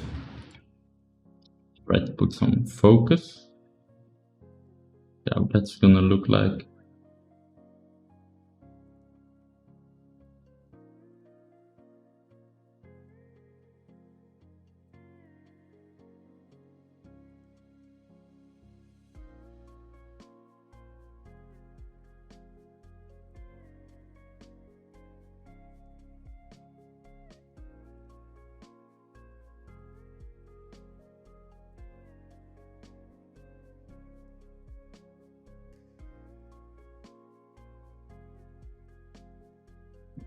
That off for now.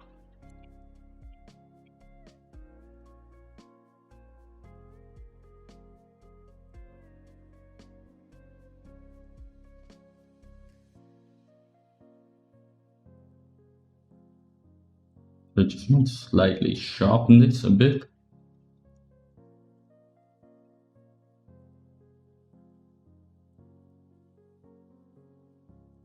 Bring that back.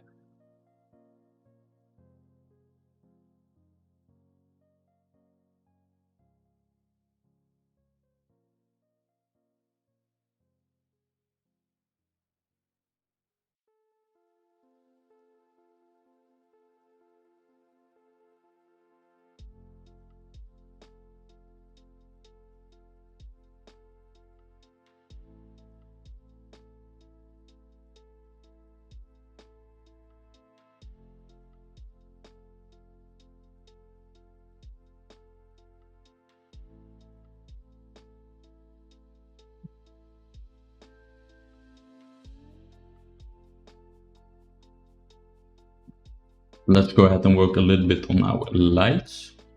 So the way I usually light is quite lazy. Just kind of put directional lights. First let's turn off the sky. Just want to get some rim lights going.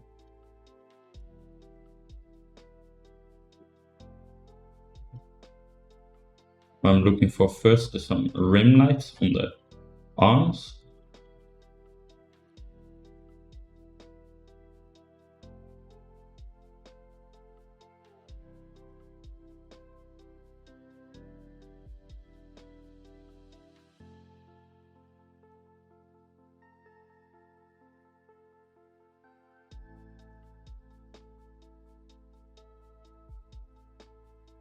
So that's pretty nice looking one. So I'm going to call this rim 01. I'm going to group this, call this lights. Call this 01 in case you want to mess around with multiple light setups. Now I'm just going to duplicate that. Try to get a rim light going on the other side.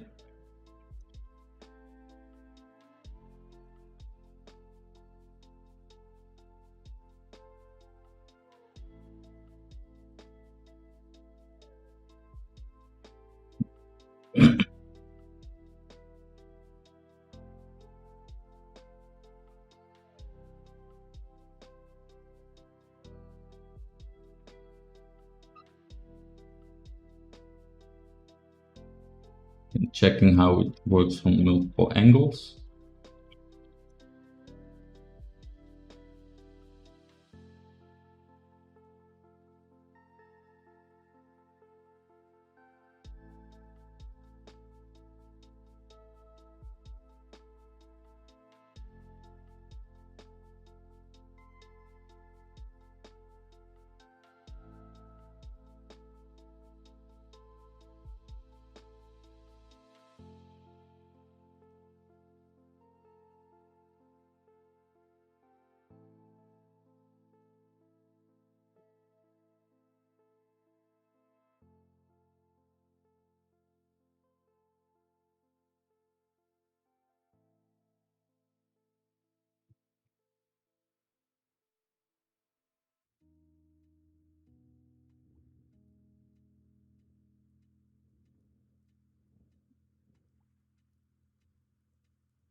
Just kind of back and forward. If you're not planning on doing a turntable video, it's a little bit easier, because you can just adjust the lights for every shot.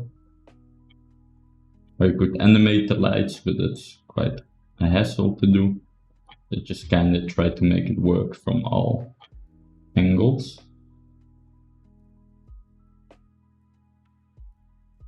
I think it's doing a pretty good job, so I'm going to unhide the sky.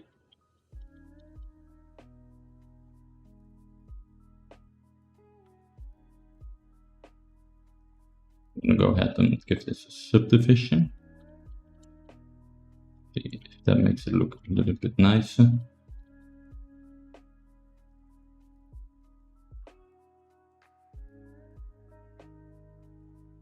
You can see it's very subtle.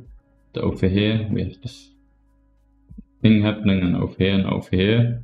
If we subdivide that, it tends to smooth itself out a little bit. It's still not doing the best job. The regular one, no. This one.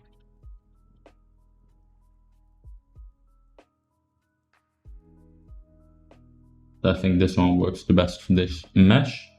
This typically doesn't really work if you have a very hard surface like mesh, but with organic meshes it works great. It can be a little cheat.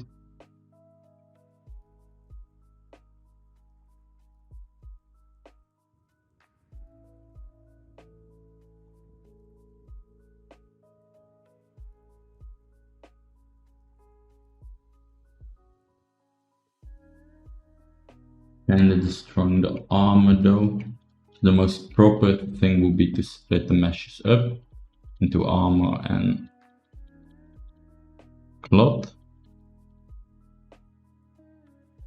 We can do this one, that should remain quite well on the metal as well.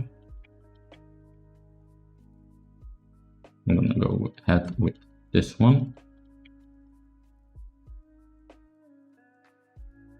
You can go ahead and turn off ray tracing to get a faster preview.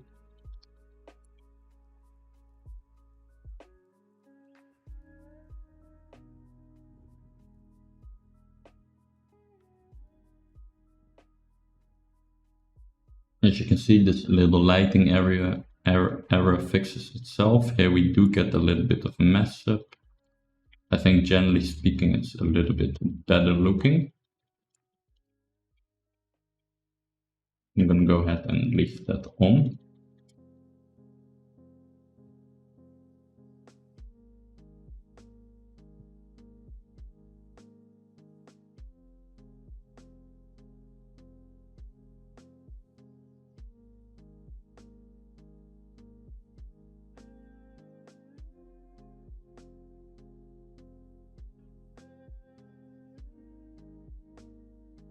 Giving a lot of clipping though.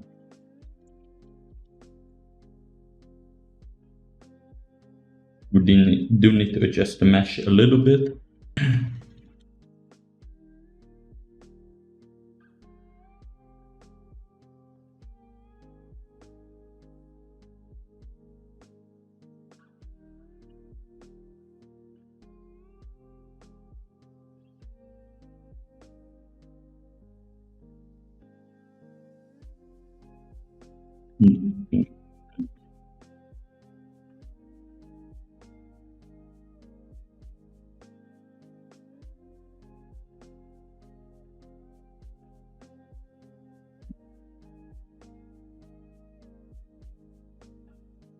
I'm gonna worry about that later. For now, I do want to go back to Substance Painter and work a little bit more on the textures. This point is also a good idea to go to your map. You can drag and drop it, put it as an environment and import it into your project or current or library or whatever. Then over here, you'll get the map that we're using in Marmoset. You can drag and drop that, so you're gonna get a better preview. So this is the one that we're using in Painter, and this is the one that we finally using in Marmoset. You can go ahead and match that up so we get a closer preview of our stuff in Painter, like in Marmoset.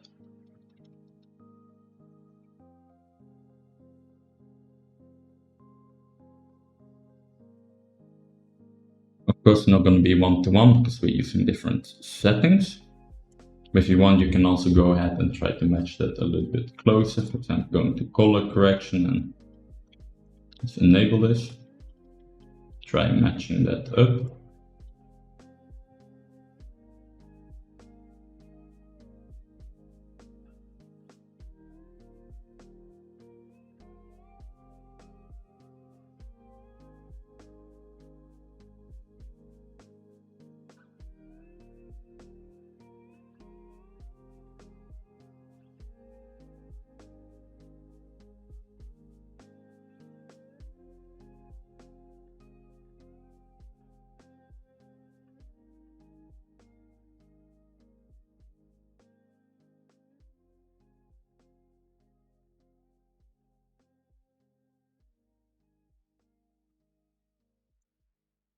Now that I'm pretty happy with how my viewport is looking, let's go ahead and work a little bit on our cloth, because we didn't really touch that one up yet.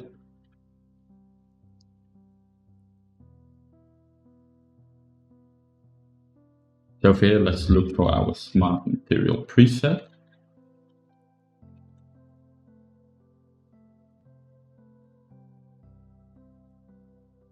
Drag and drop that in. The armor.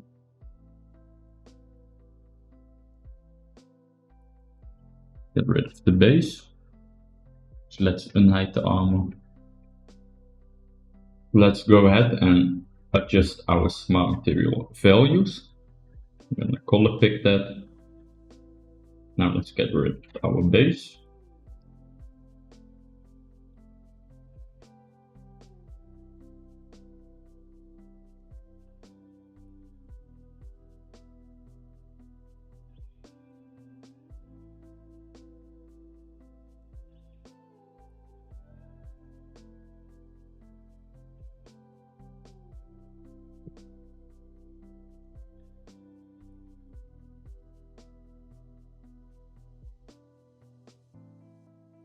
Get rid of material definitions.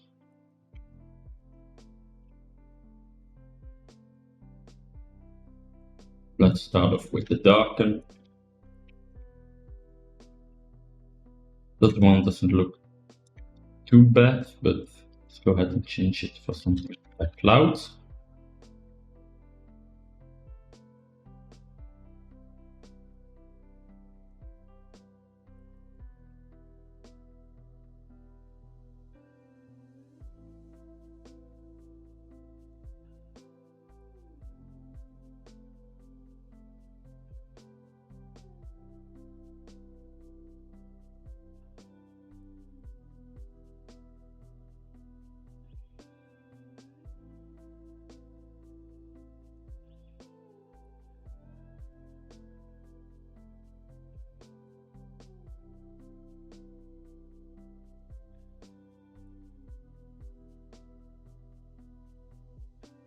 So it seems like we need to fix the bolts. They are very unshiny due to all the rust.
Something like that. Let's go ahead and do our detail work.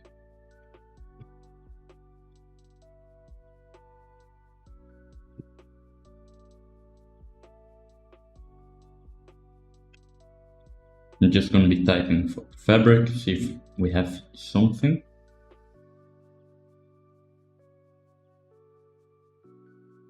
The default ones are definitely not great in Painter, but let's go ahead and try them. But just in case, I am gonna use one custom asset from Texum XIZ.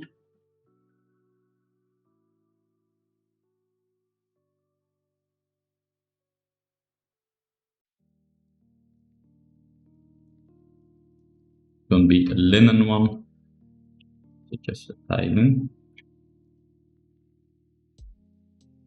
That is the UV projection. Since we laid out the UVs, taking this into account, how it needs to flow, I don't want to have any blurriness.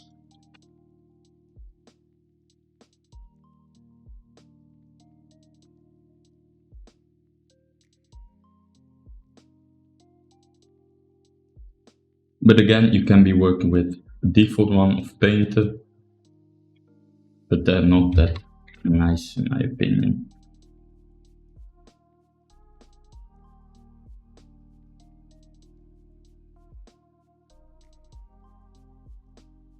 Maybe this one will be the nicest. That one would require a very high tiling. rotate it a bit so it's like less straight. So this is probably the one that I will be using if I didn't have any custom ones. But again, it's just squares, so it's not that nice. So instead I'm going to be working with the custom one.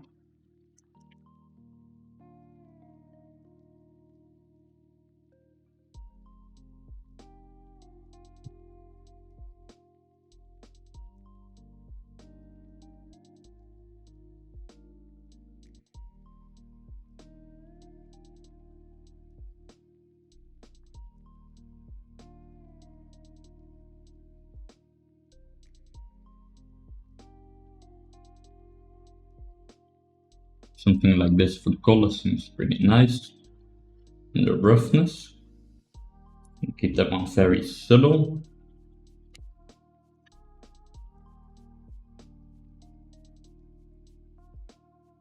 Just want this to be a little bit more shiny than the holes.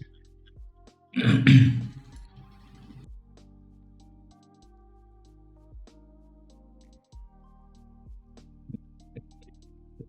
much. Like this.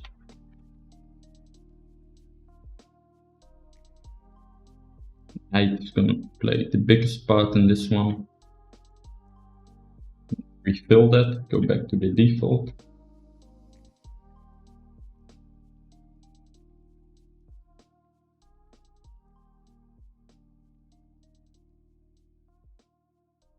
This way.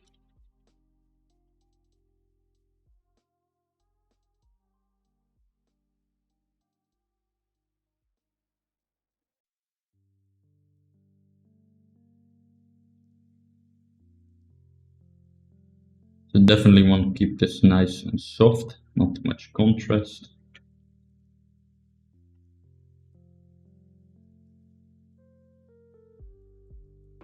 Also gonna add a blur.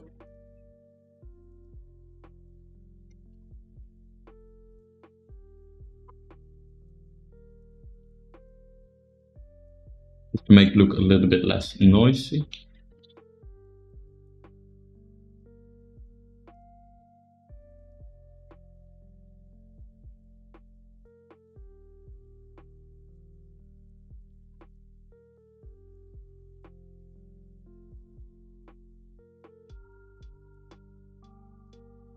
Go ahead and make this a little bit smaller.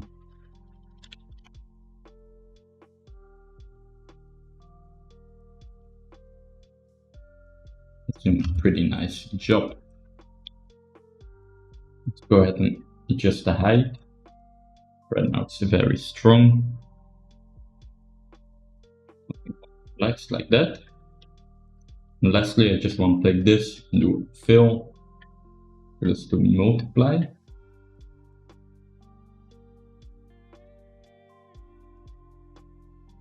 Go like clouds.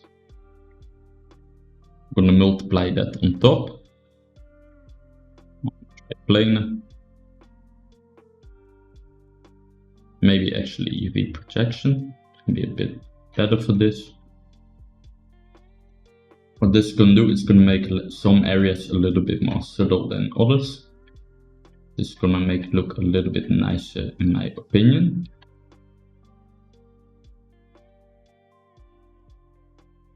Like that's looking good. I think the breakup has a little bit too much contrast, so too much saturation, so I'm going to be bumping that down. That's looking better. And do a very quick dust layer. You can kind of cheat our way here with typing in dust.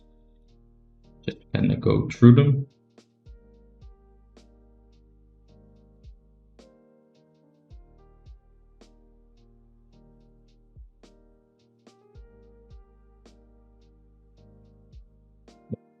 That one.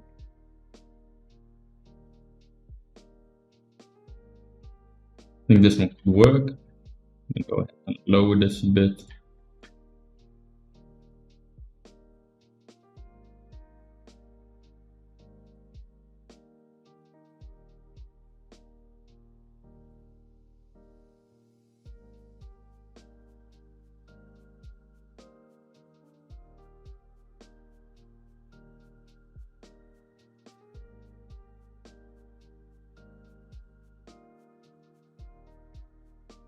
like a bluish dust.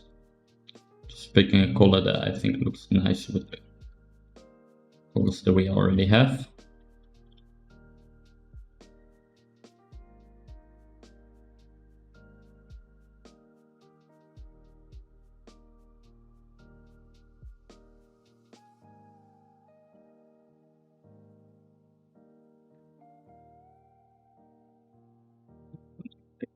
That.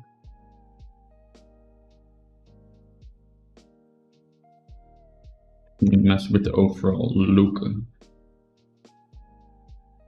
textures. Just let's try some different colors.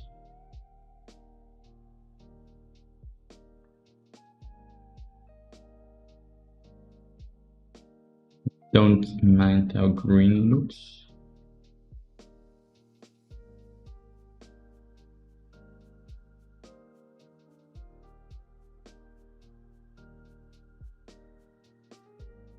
I think we're gonna keep that color that we had.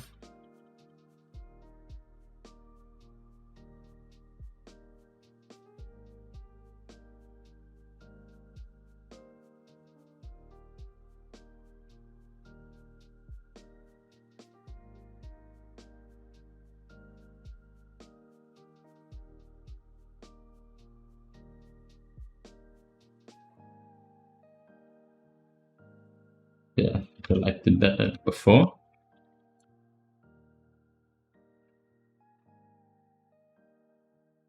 So I'm gonna do some very quick fake damage. I can go to our detail mask and do a fill and a multiply. Take clouds.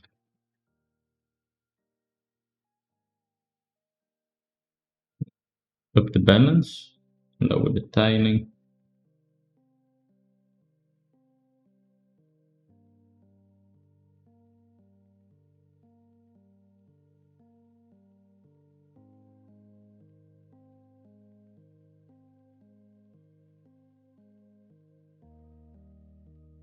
To be before the detail mask anchor point.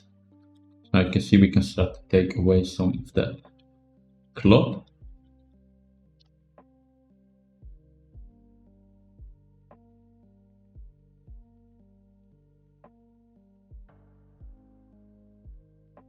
Now we get little marks over there. And also try to break up perfectness of this by going to filter, using a warp.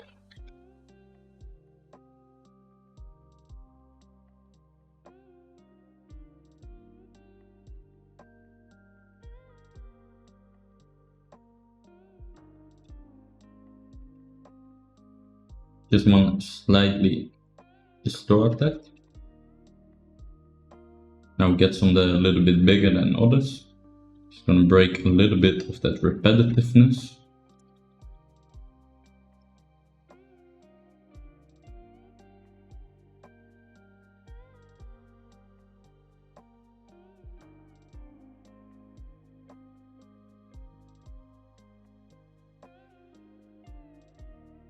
Another thing that we can do, we can go ahead to our layer stack, going to the HSL. You should be putting this in better folders, but being lazy.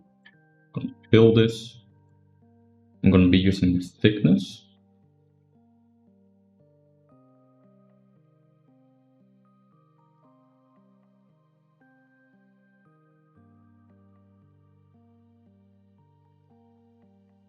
With the levels.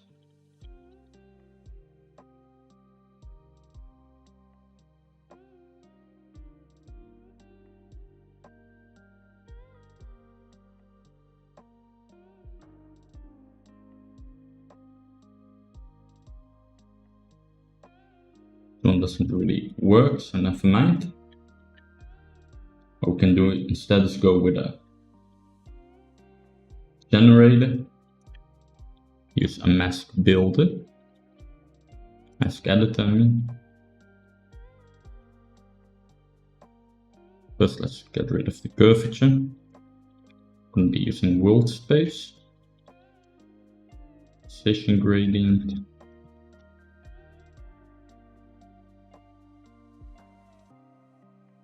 Just want to create a gradient.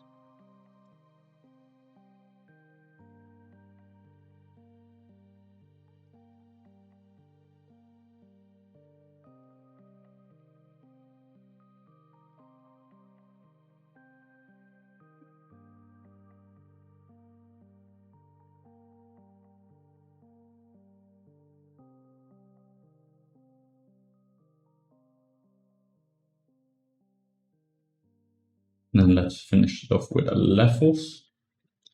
Invert this. Mess with the contrast. You can do it in the mask builder, but it tends to be a little bit easier with just doing quick levels.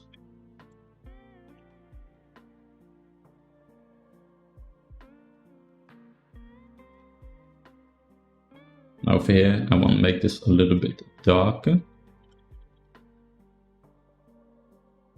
Kind of a gradient, which is gonna make us help us focus on the main part. See if we turn this off. A little bit less focus being shifted to the unimportant parts. So it's a little bit too strong now.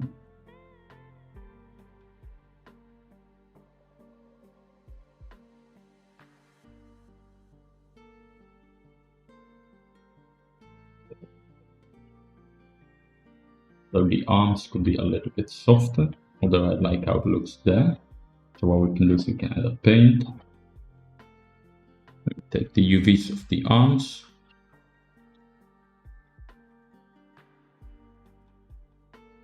Just to multiply, which is to lower the intensity of the arms.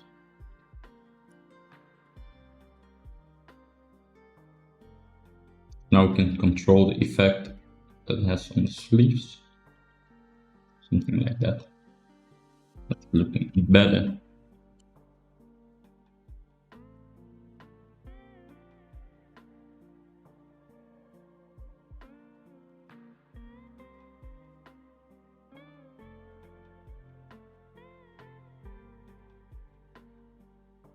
I also want to try to go into our breakup and mess with the height, see what that does. This is nice, we can kind of get some noise to it, which I think helps. Do it though. Let's try it over here.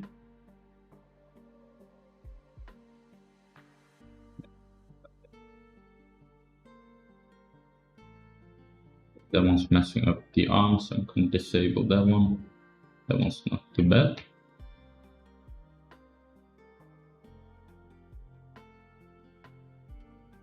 That's a little bit too much. I'm going to lower the saturation on that.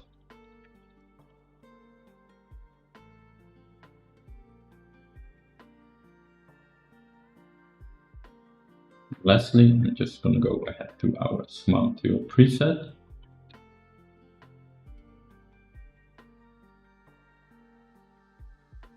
Wrinkles. Seems like we don't have one, so I'm going to import one. Again, Texture XIZ has a lot of great stuff. Wrinkles.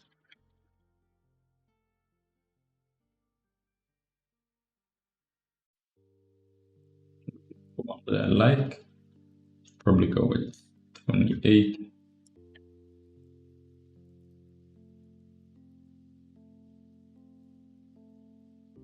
I'm going to import that height map. I'm going to call this wrinkles 28.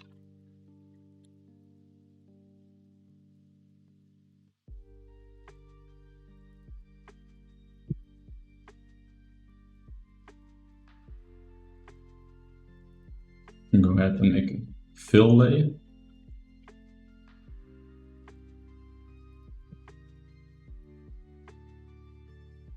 Let's put that texture in here.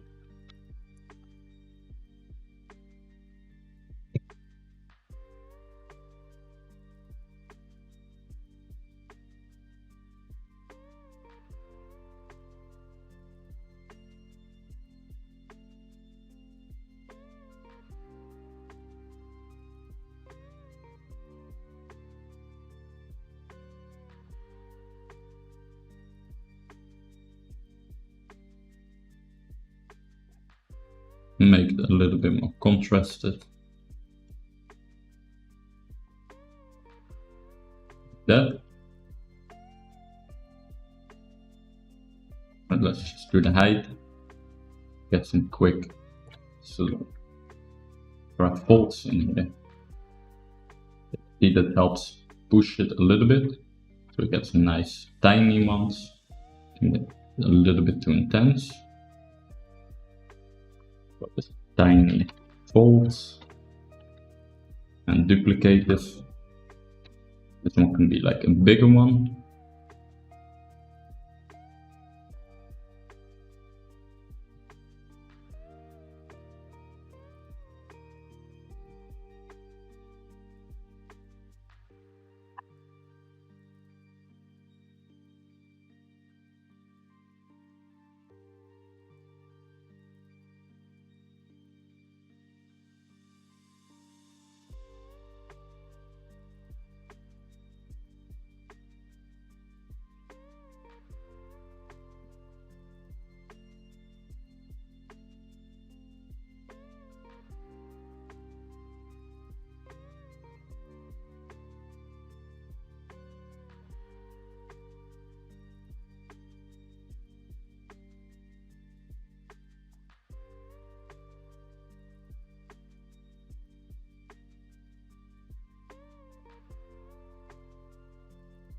You can see that's adding some folds.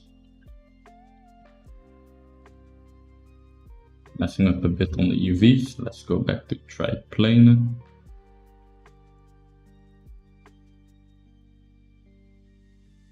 It's probably a bit too big, so let's go with like 0.8. Better.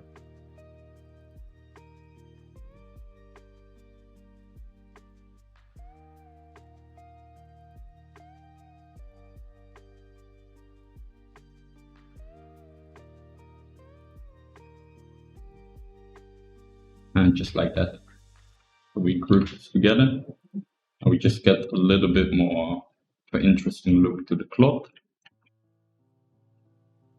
That's it. Let's go ahead and make some adjustments to the armor.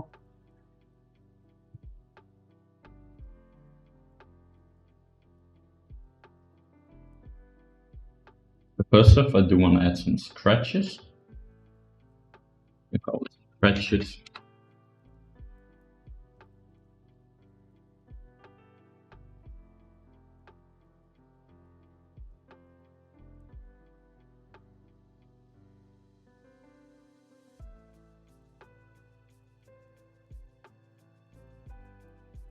Look for a scratch generator.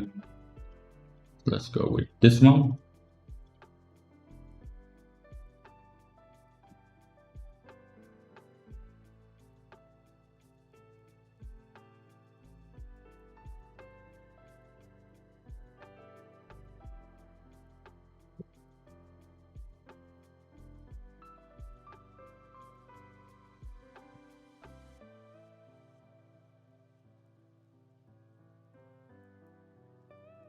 Something like that's looking pretty nice. So I do think they could be a bit bigger, like wider. So we can push the width.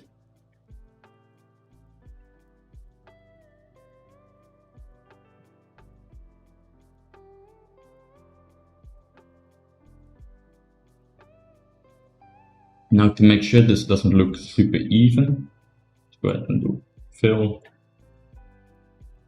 multiply.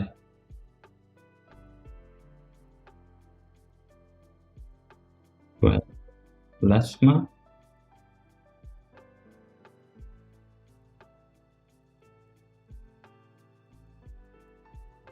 We can just take some of those scratches away. Just looking a lot better.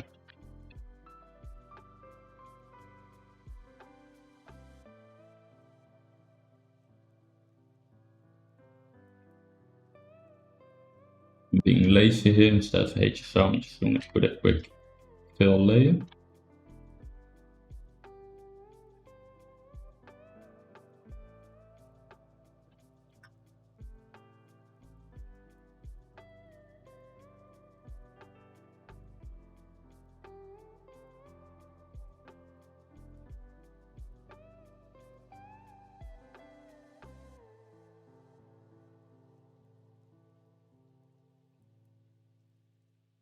And then for the storytelling, it would make sense that the most scratches are on the chest, and this doesn't catch too much of the swords, because we have like a protection there.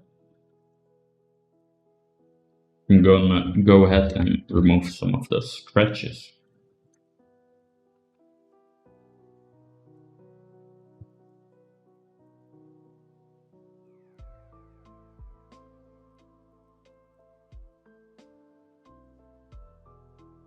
We can keep a few of them, but just want to have considerably less of them.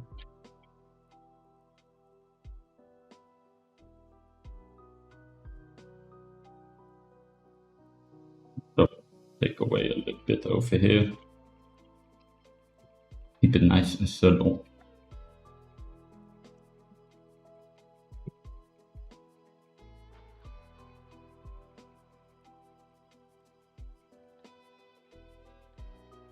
Also work a little bit more on the rust. I think it's still very strong.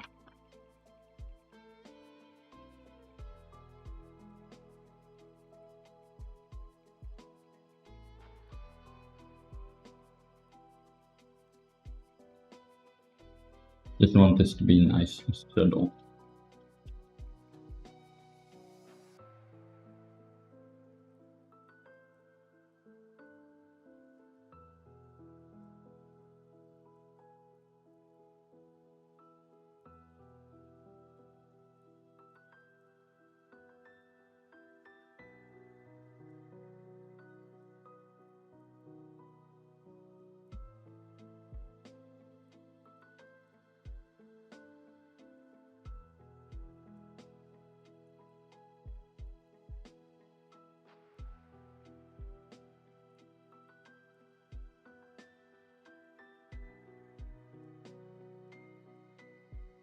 I'm gonna add just a fill layer. I'm gonna put this top the environment wear.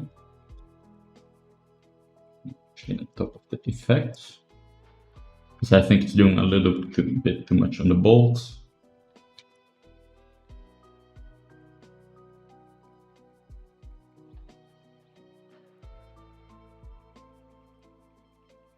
Just want to be sure that we get some roughness back over there.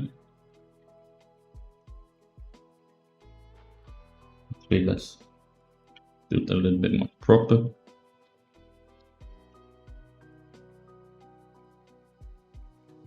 going to use the color correct.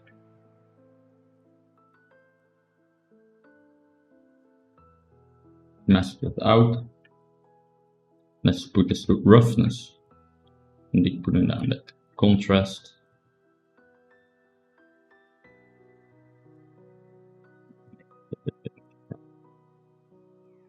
Just like that.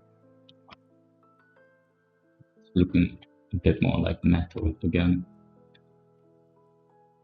I also add another filter with a HSL. And let's mess a little bit with the value of that.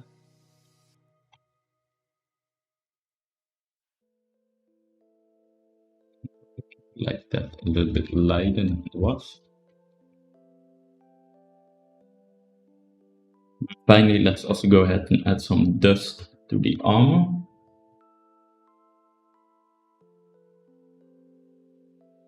Again, use that bluish color. All the way up. Tap it down.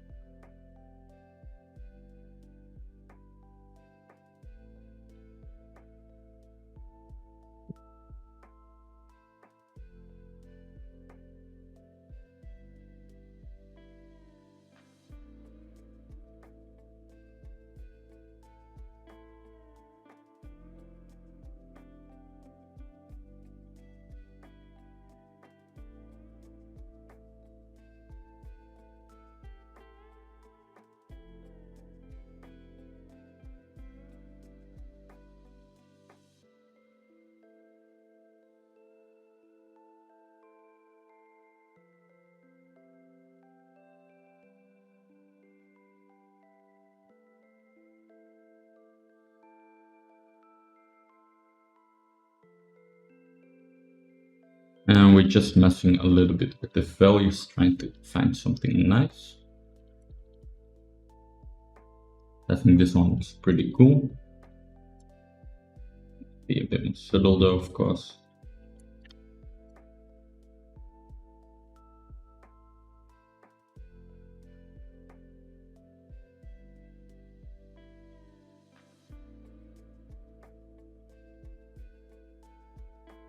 And do 2 dusts, because I think the first one also looked pretty nice.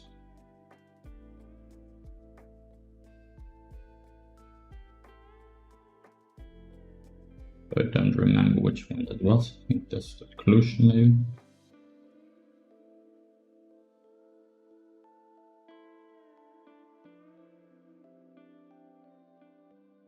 Subtle.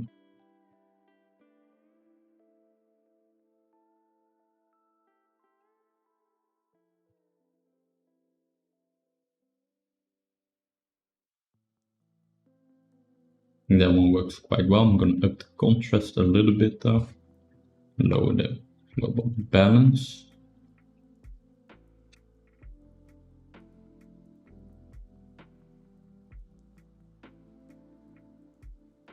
And I'm pretty happy with how that looks.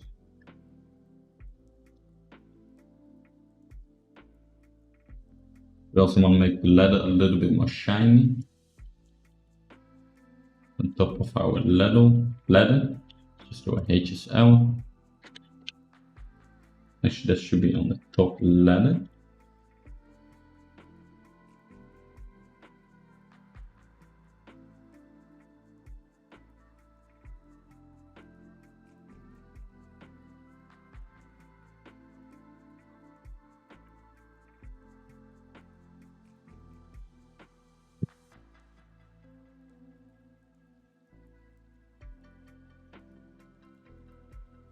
To get a little bit more shine to this.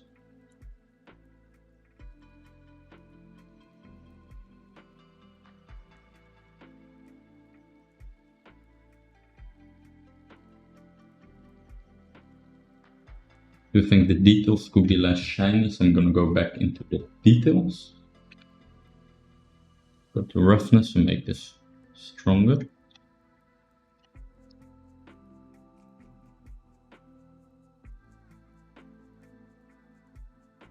Slide this value.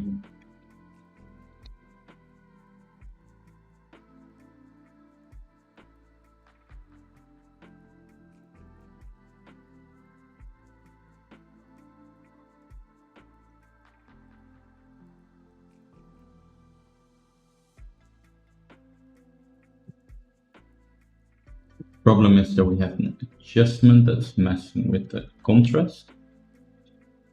So I could go back and find it, but I'm going to be very lazy and do a color correct all the way on top. For roughness, they should probably be in the midtone, so I'm going to up the contrast over there. I can see that we're getting more contrast between that. The luminosity a bit. Get a bit more contrast.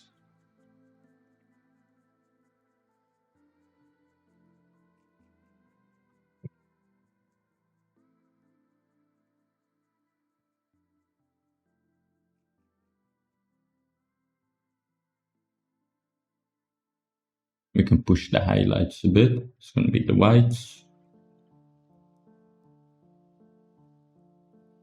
Just like that.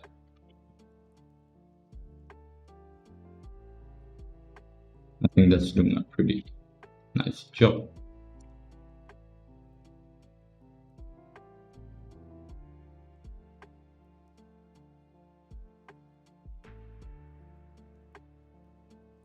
Now all that's left is to export and to mess with the final settings. Also, I think this one's a little bit too strong. I'm gonna adjust that one a bit.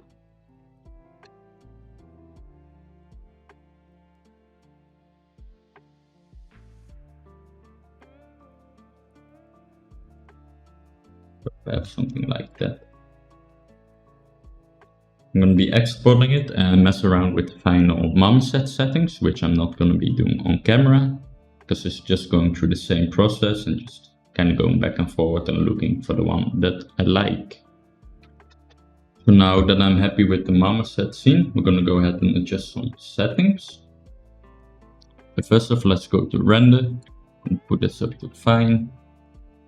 Let's put this up to 512. Shadow quality, let's put this to mega.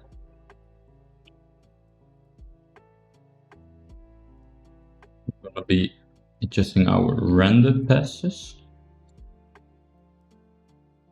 Add a wireframe. And be adding material ID. We're going to be adding an alpha mask. Add albedo. Metalness.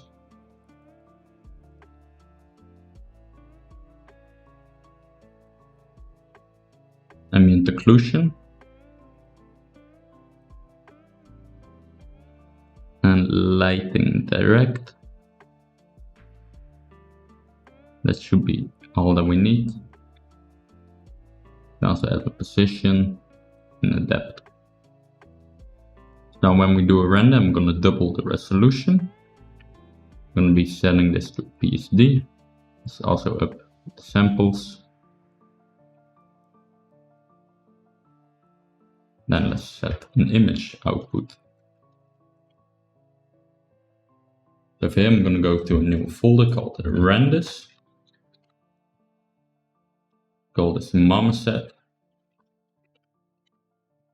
Over here, create a new folder called 1. Let's call this 1. Save. Let's choose the angle.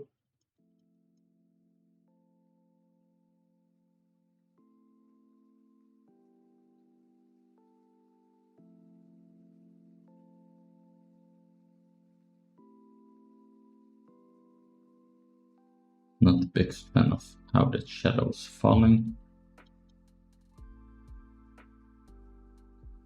Go ahead and lock the camera.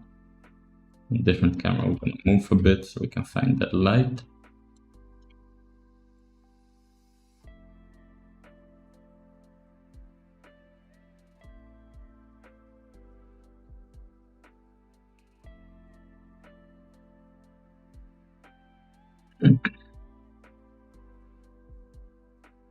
Go back to camera 2. Let's make sure that's creating a nice looking shadow.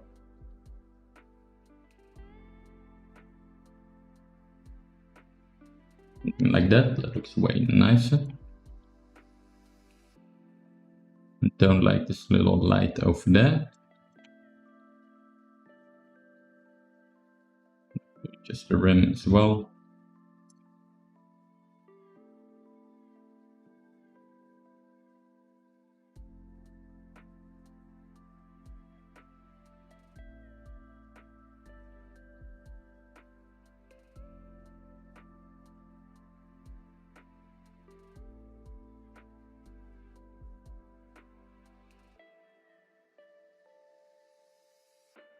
Something closer like that. Don't like that light over there though. Try to adjust it a bit.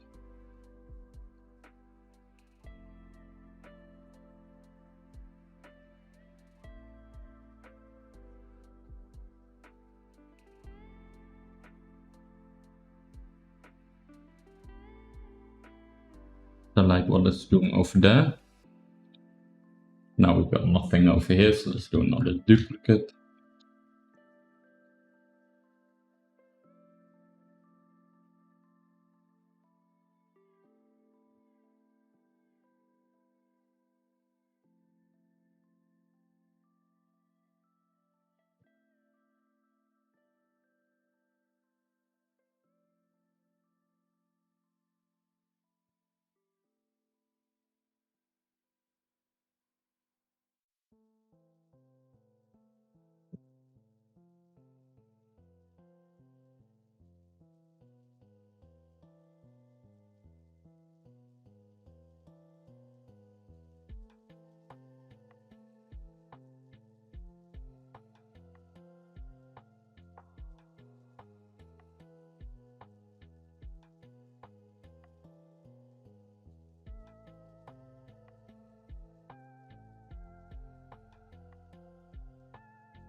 That's looking nice and soft. Let's try another one for the other arm.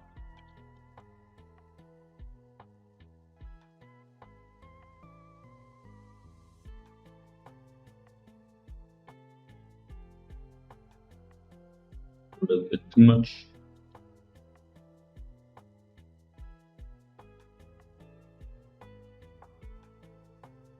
Something like that's looking pretty nice.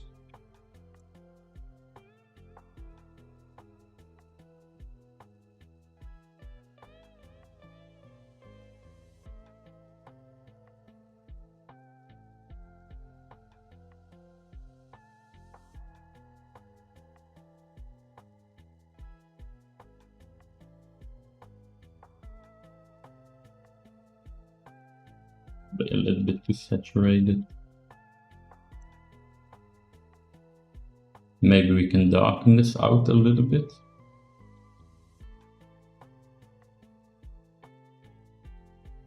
Get some blue.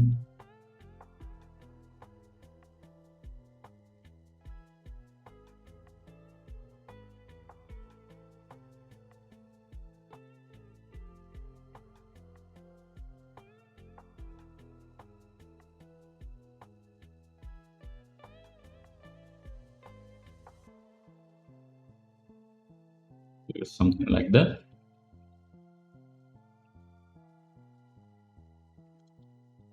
Now that I'm happy with this, let's go ahead and save.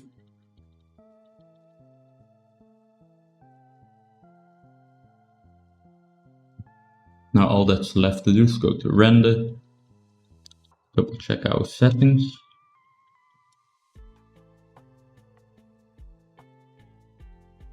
Like how that's all looking. Now just go ahead and render image. So my render is finished up. So let's go ahead in Photoshop and create a new document. And put this to 16 bits. And put this to 4K resolution.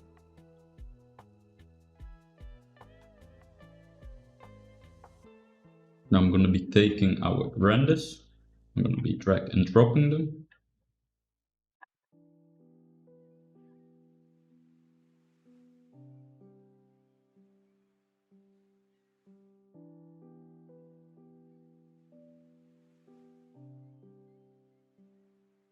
Take a little bit of time. Group this all together, call this 1. Take the alpha mask, Ctrl A, Ctrl C, Ctrl D. Copying that, creating a new mask, and Ctrl D to paste. Now we can get rid of the alpha mask. Let's repeat that for all the renders.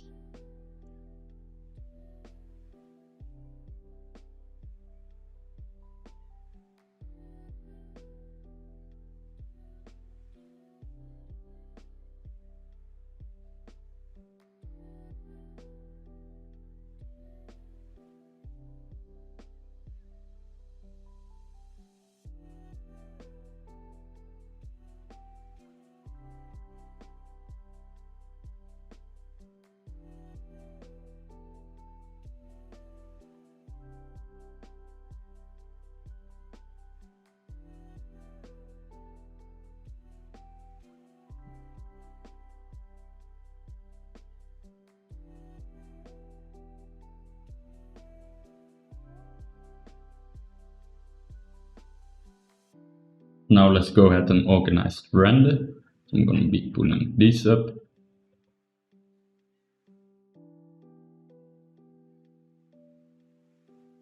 Hide this one for now.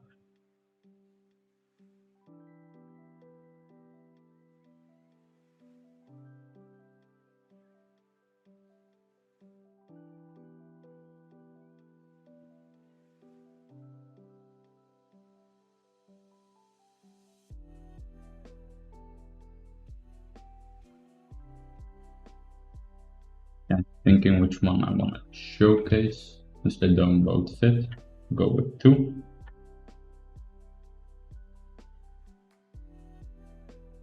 So like that.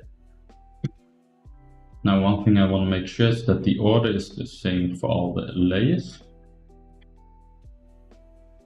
That all seems to be matching. I'm gonna start off with the full quality. That's gonna be the thing that you see inside of Marmoset. And hide all that. We can see we have our model.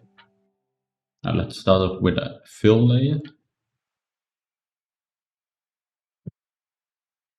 That's gonna be our background.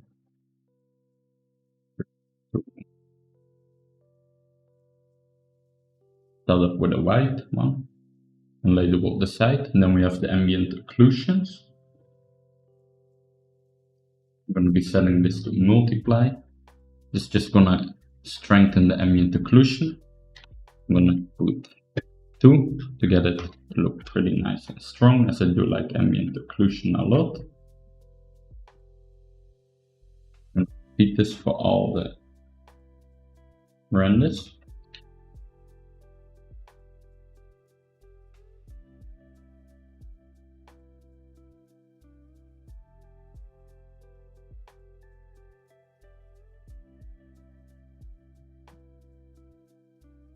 Go over to the depth.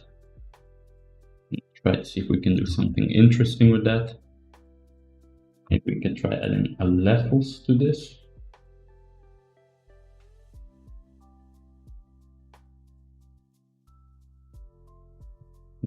Like that.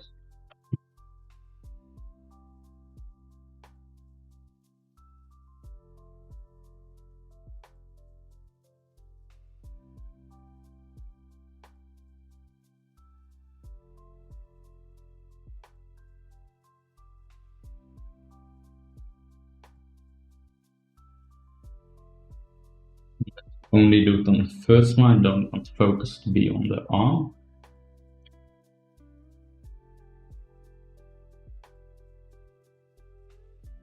Okay, this one.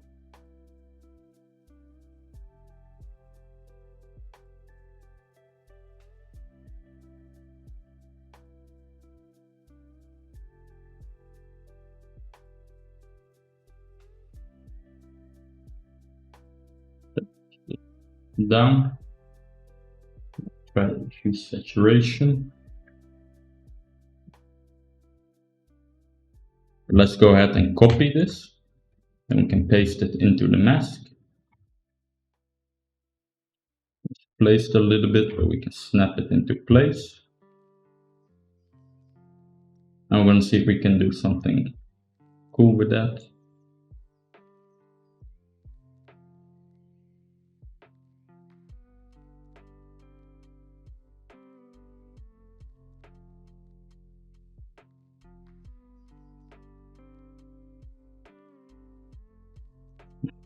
Don't really like that effect, so I'm going to get rid of it.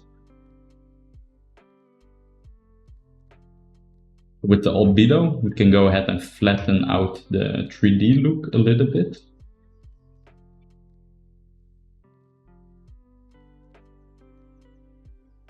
I'm looking at the cloth and I like how that is looking with the albedo more strong. It's losing a lot of the reflectivity on the metal. Let's put this at 40, 50. I think at 45 maybe, 46. Let's go with 46.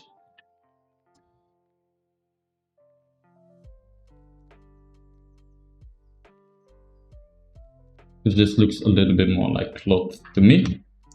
Now we can use the material ID to mask that out. So we can go select color range and select our cloth material.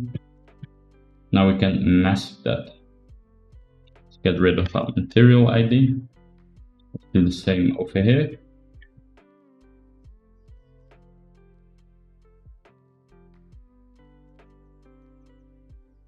I'm going to go ahead and mask that out.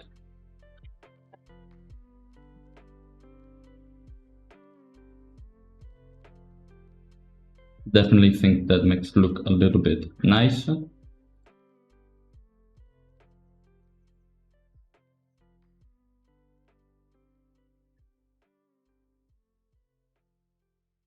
Also drawing a little bit less attention to the cloth, what I like.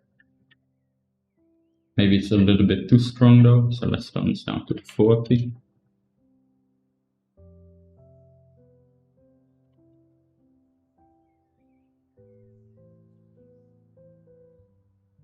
Don't like how we're losing the highlights on top. I'm gonna go ahead with our mask. Go ahead and brush a little bit.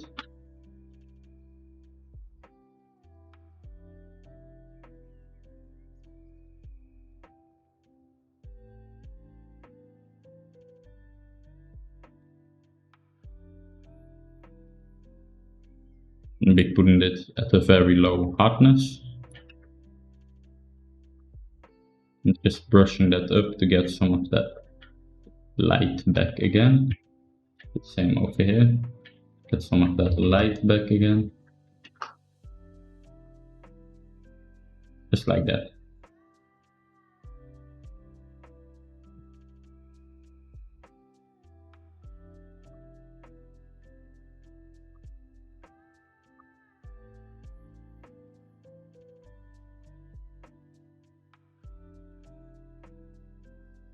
To play a little bit with the value. You can go with the gray to kind of get some back, not all.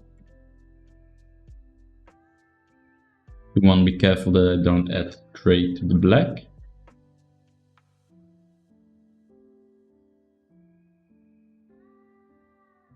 I'm going to be masking out that black. Then invert that.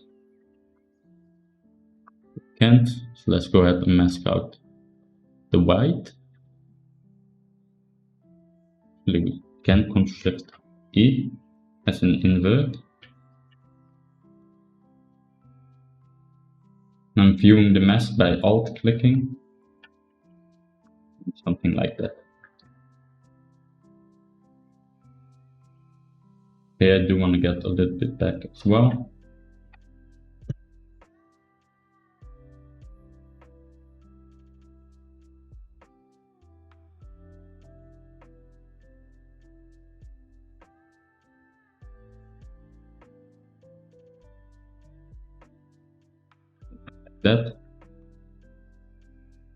That's looking good to me.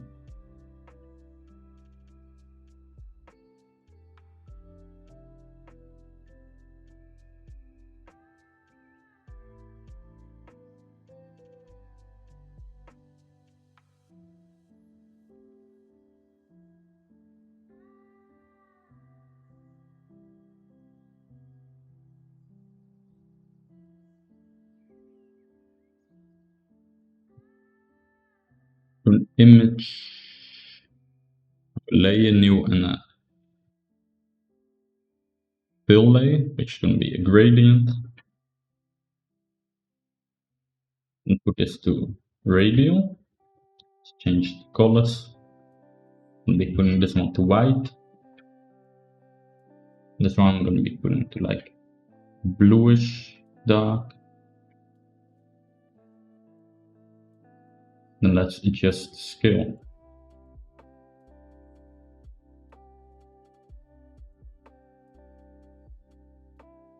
Like that.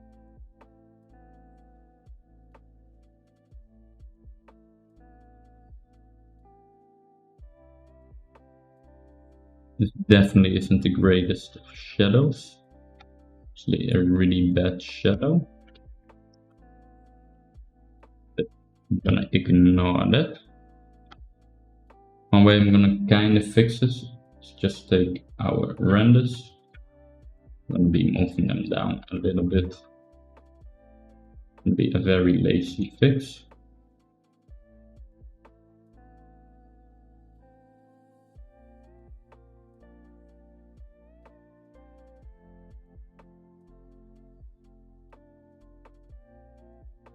Just like that.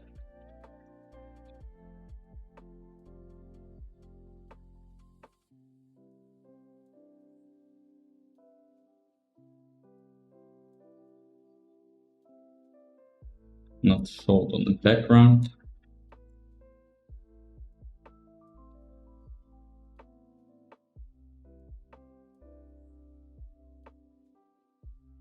Now let's just keep it at a white. And later we can mess a little bit more with it. I have a little line there, that's from the mask. So we need to go ahead and mask that out properly.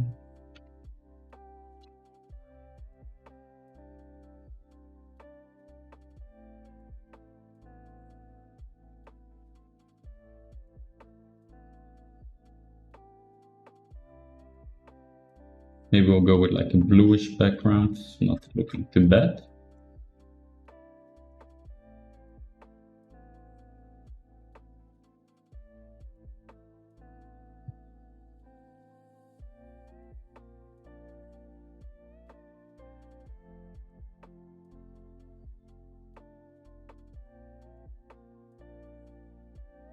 Let's go ahead and make a quick save.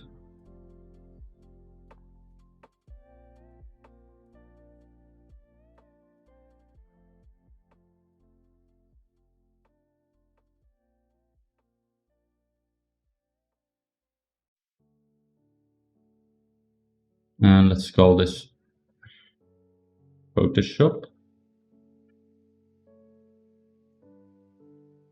Let's call this render 01.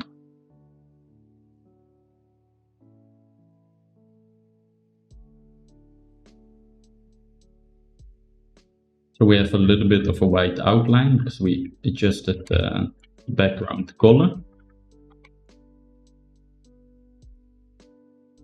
See, that's pretty much everywhere. The one way we can try to get rid of that is by taking that mask. I'm going to select, modify, and contract it by 1 pixel.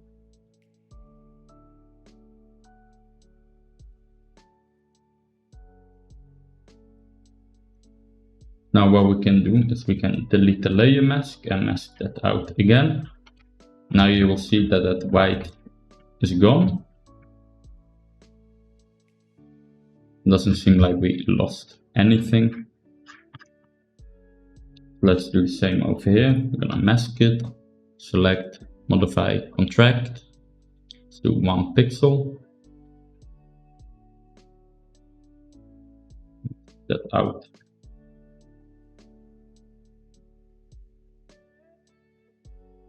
That definitely messed something up.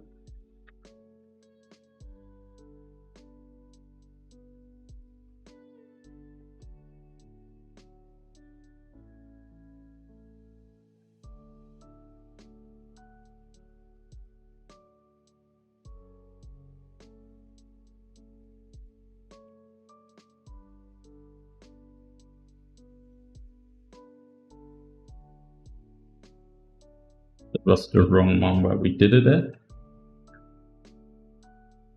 Now the white edge is gone here as well.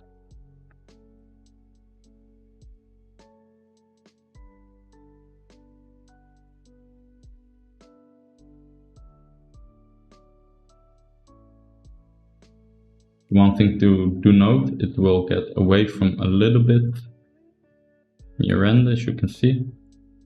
I don't think it's noticeable. That's just a matter of which one's more noticeable, the white edge or the little bit got away.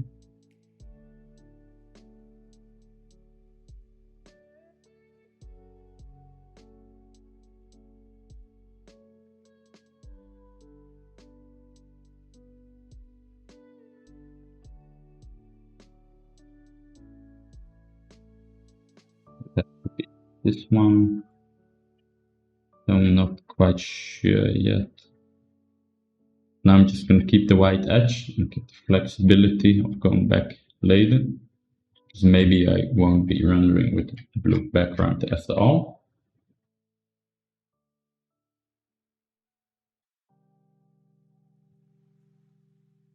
And I'm going to do one last color fill and make this back to white.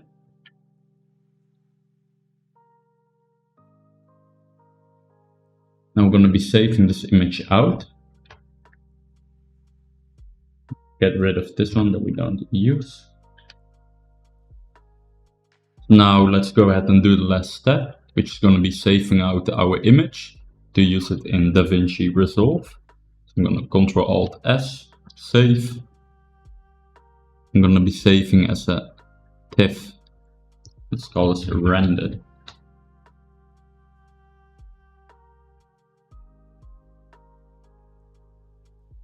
Now in DaVinci Resolve, again, this is a free editing software that you can download to color adjust your images. Want to go to settings. I'm going to be placing this at 4K. That's the only thing we need to worry about. Then let's go ahead and take our image and drag and drop it.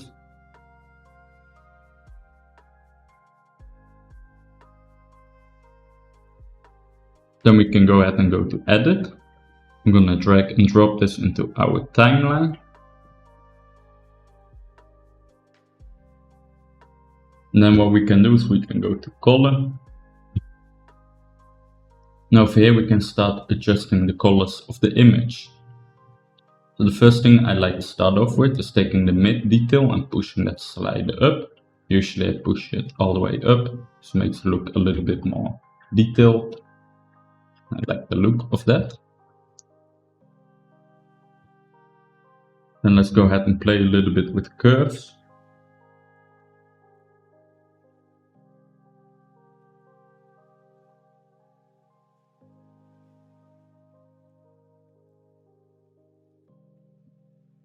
Anytime you can click this image, you can flip between the color corrected one and the uncolor corrected one, just to see the difference.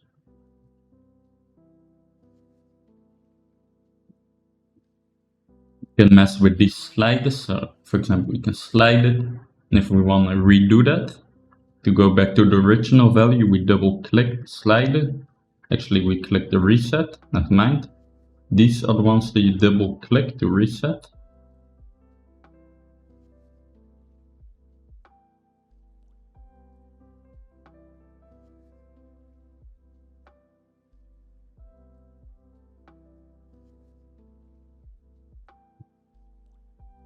I'm just going to be messing with the values, trying to get something that I like.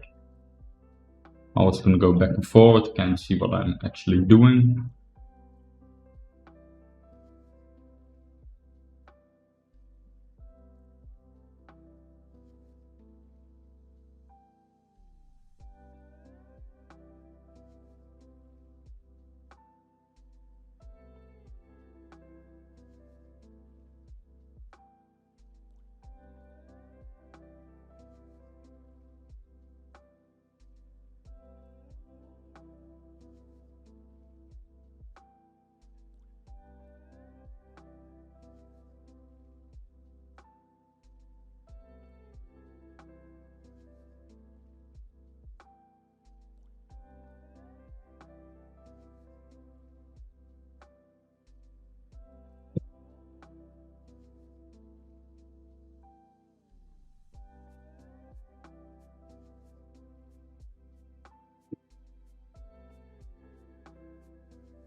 I'm always trying to avoid this effect where you don't see anything anymore.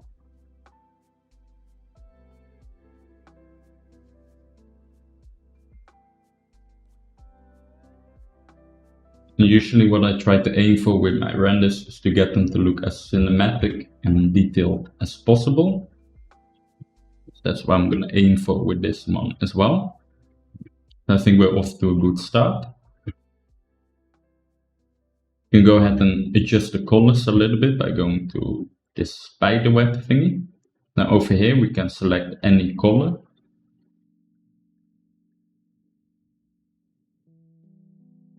So let's say we select the red.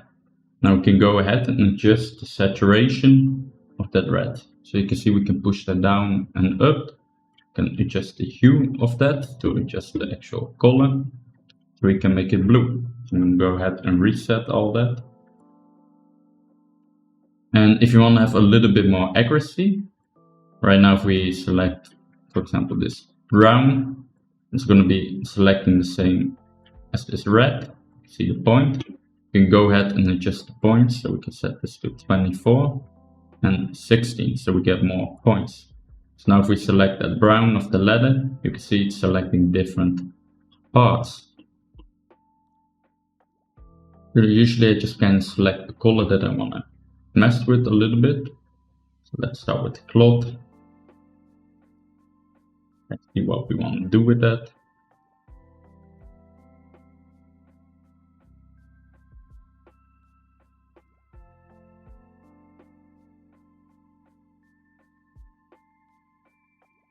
You can also go ahead and select multiple points by dragging.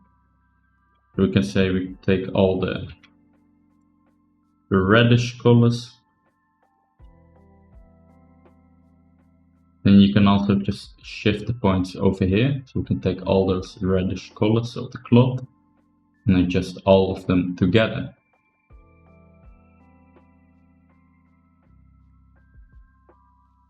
I'm just dragging them to find a value that I like.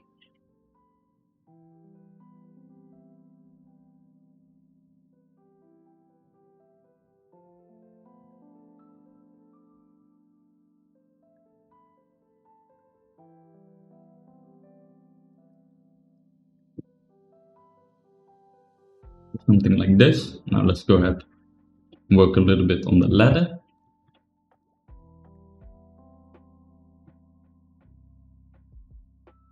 The first thing I want to try is to make them more saturated so they pop a bit more.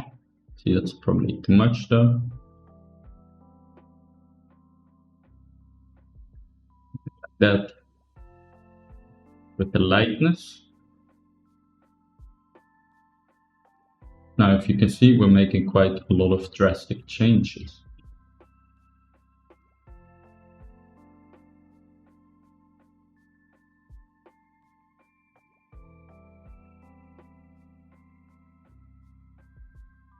Maybe you want to push this plot a little bit more against purple again.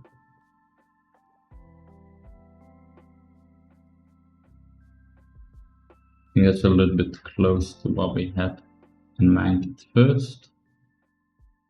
You kind of prefer the reddish look of it. Go ahead and work a little bit on the armor.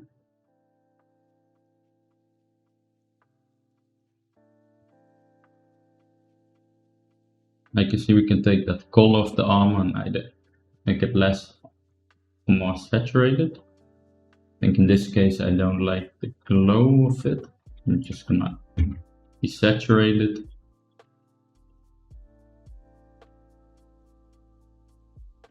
Then I have a purplish hue over here, so I'm gonna take that color and bring that close to red.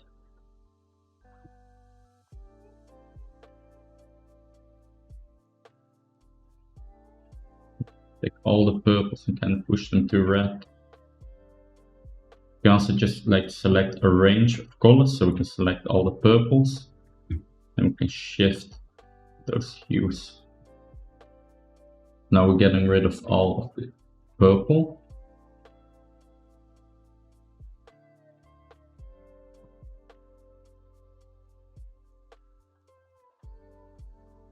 See if I can make this area look a little bit less washed out. First, we can select like, just like before, if we click here, we can set a point and we can mess around with the values of that. Save. See, this is starting to look a little bit more shiny again, like metal. So that's good.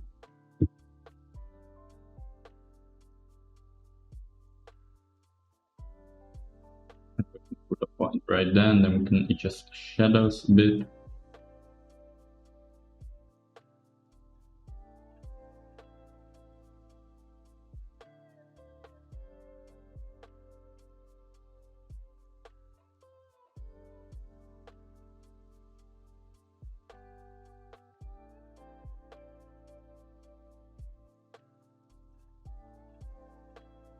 I think that's a pretty nice, cool pass.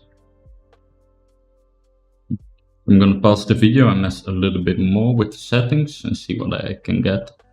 Also, on a really quick side note, I also have the high dynamic range. There's a little bit way to work with. I haven't quite figured out what it does exactly. But if you kind of push these values around, you can get some pretty cool effects sometimes. So you can just push that and then reset it if you don't like it by double clicking it. Just to try to get a little bit more out of your images. Now that I'm happy with the result, we can right click and we can do grab still. Then we go right click and we go export.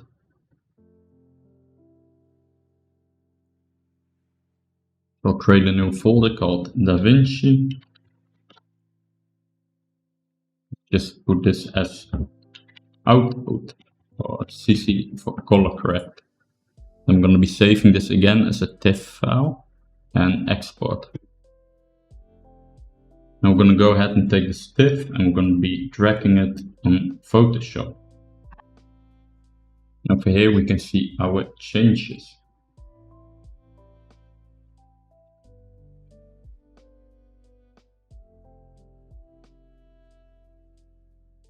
I think that's looking quite nice. At this point we can go ahead and adjust a little bit further. So first off, we're going to go ahead and take the backgrounds. I'm just going to Control A, Control C. And I'm going to paste that in here. And let's take the other one, create a new layer and paste that as well. Just the blending mode.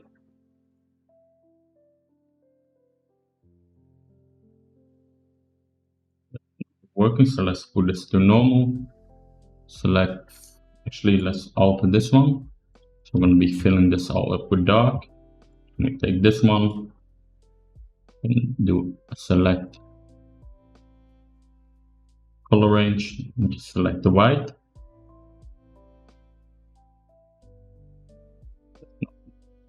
Away. Make this dark as well.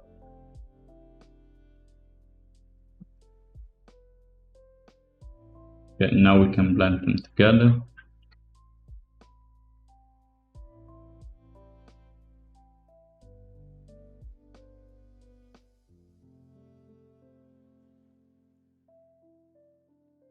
I'm just looking for the one that's the nicest. Difference is the closest. That's the closest, so let's go ahead and merge layers.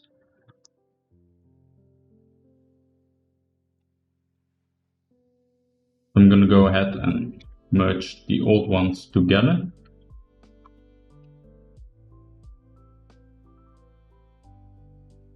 Now we can go ahead and group this, call this render. A, Ctrl C. Let's paste that mask.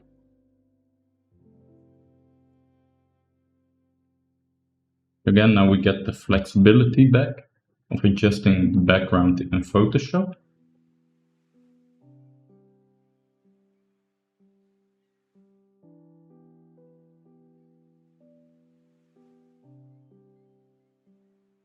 And again, to get rid of that white line, we have to adjust the mask a bit. But now I'm just going to be looking for a background that I like.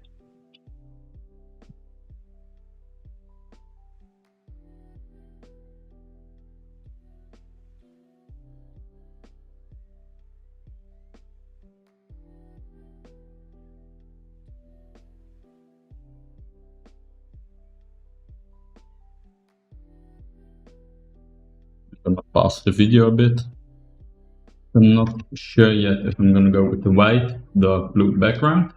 Just in any case, let's go ahead and fix the white line and see how we can do that. I'm gonna get rid of that gradient for now. The first thing will be to select that mask, Control click it, select contract by 1 pixel. delete mask and mask again.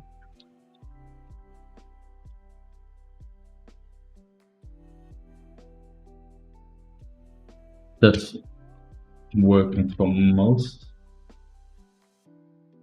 The difference is quite big already.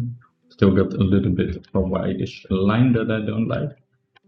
So what we can try is we can do that again.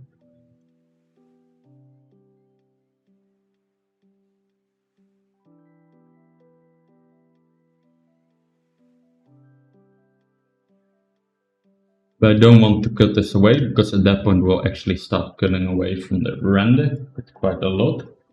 So instead we're going to do duplication of this color fill, delete the layer mask and just mask that. Now if we put it over here, now we invert the mask. Now we add 1 pixel for blue line, just the same blue as the background. Then we can mess with the blending mode. Try color. Color doesn't work.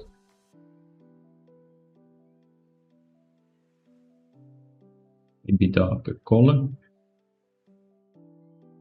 And that's still cutting away a little bit, so then I'm going to mess with the opacity to keep it a little bit more subtle.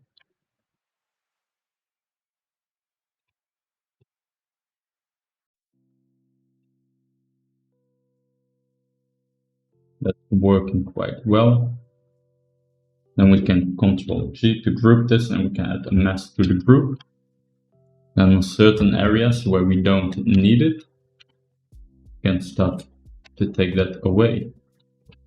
Over here, I don't think we need it. Here. Pretty much in all the armor, we don't need it. Just this part where we really need it. Actually, what I'm going to do is I'm going to delete the layer mask.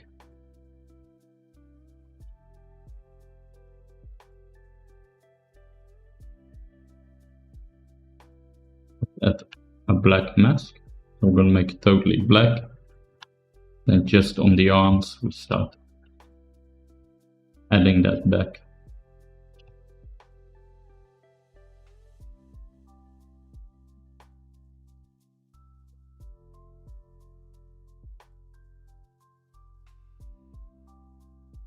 Wherever you think it's needed, you can go ahead and add it.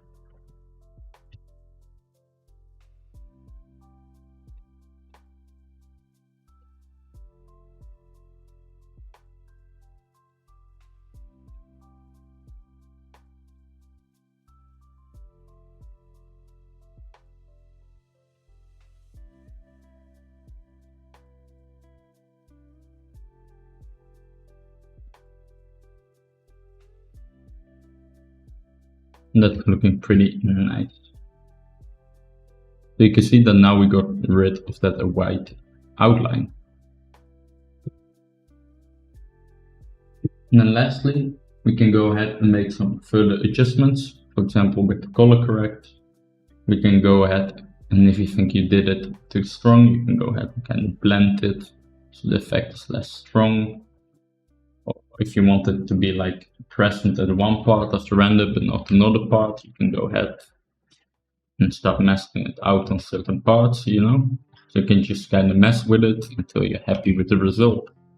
But for me, I'm pretty happy with the final result, so I'm not going to go ahead and keep messing with it. So this was a quick series on making armor and texturing the armor and rendering out the armor, and I hope you enjoyed it and you learned something.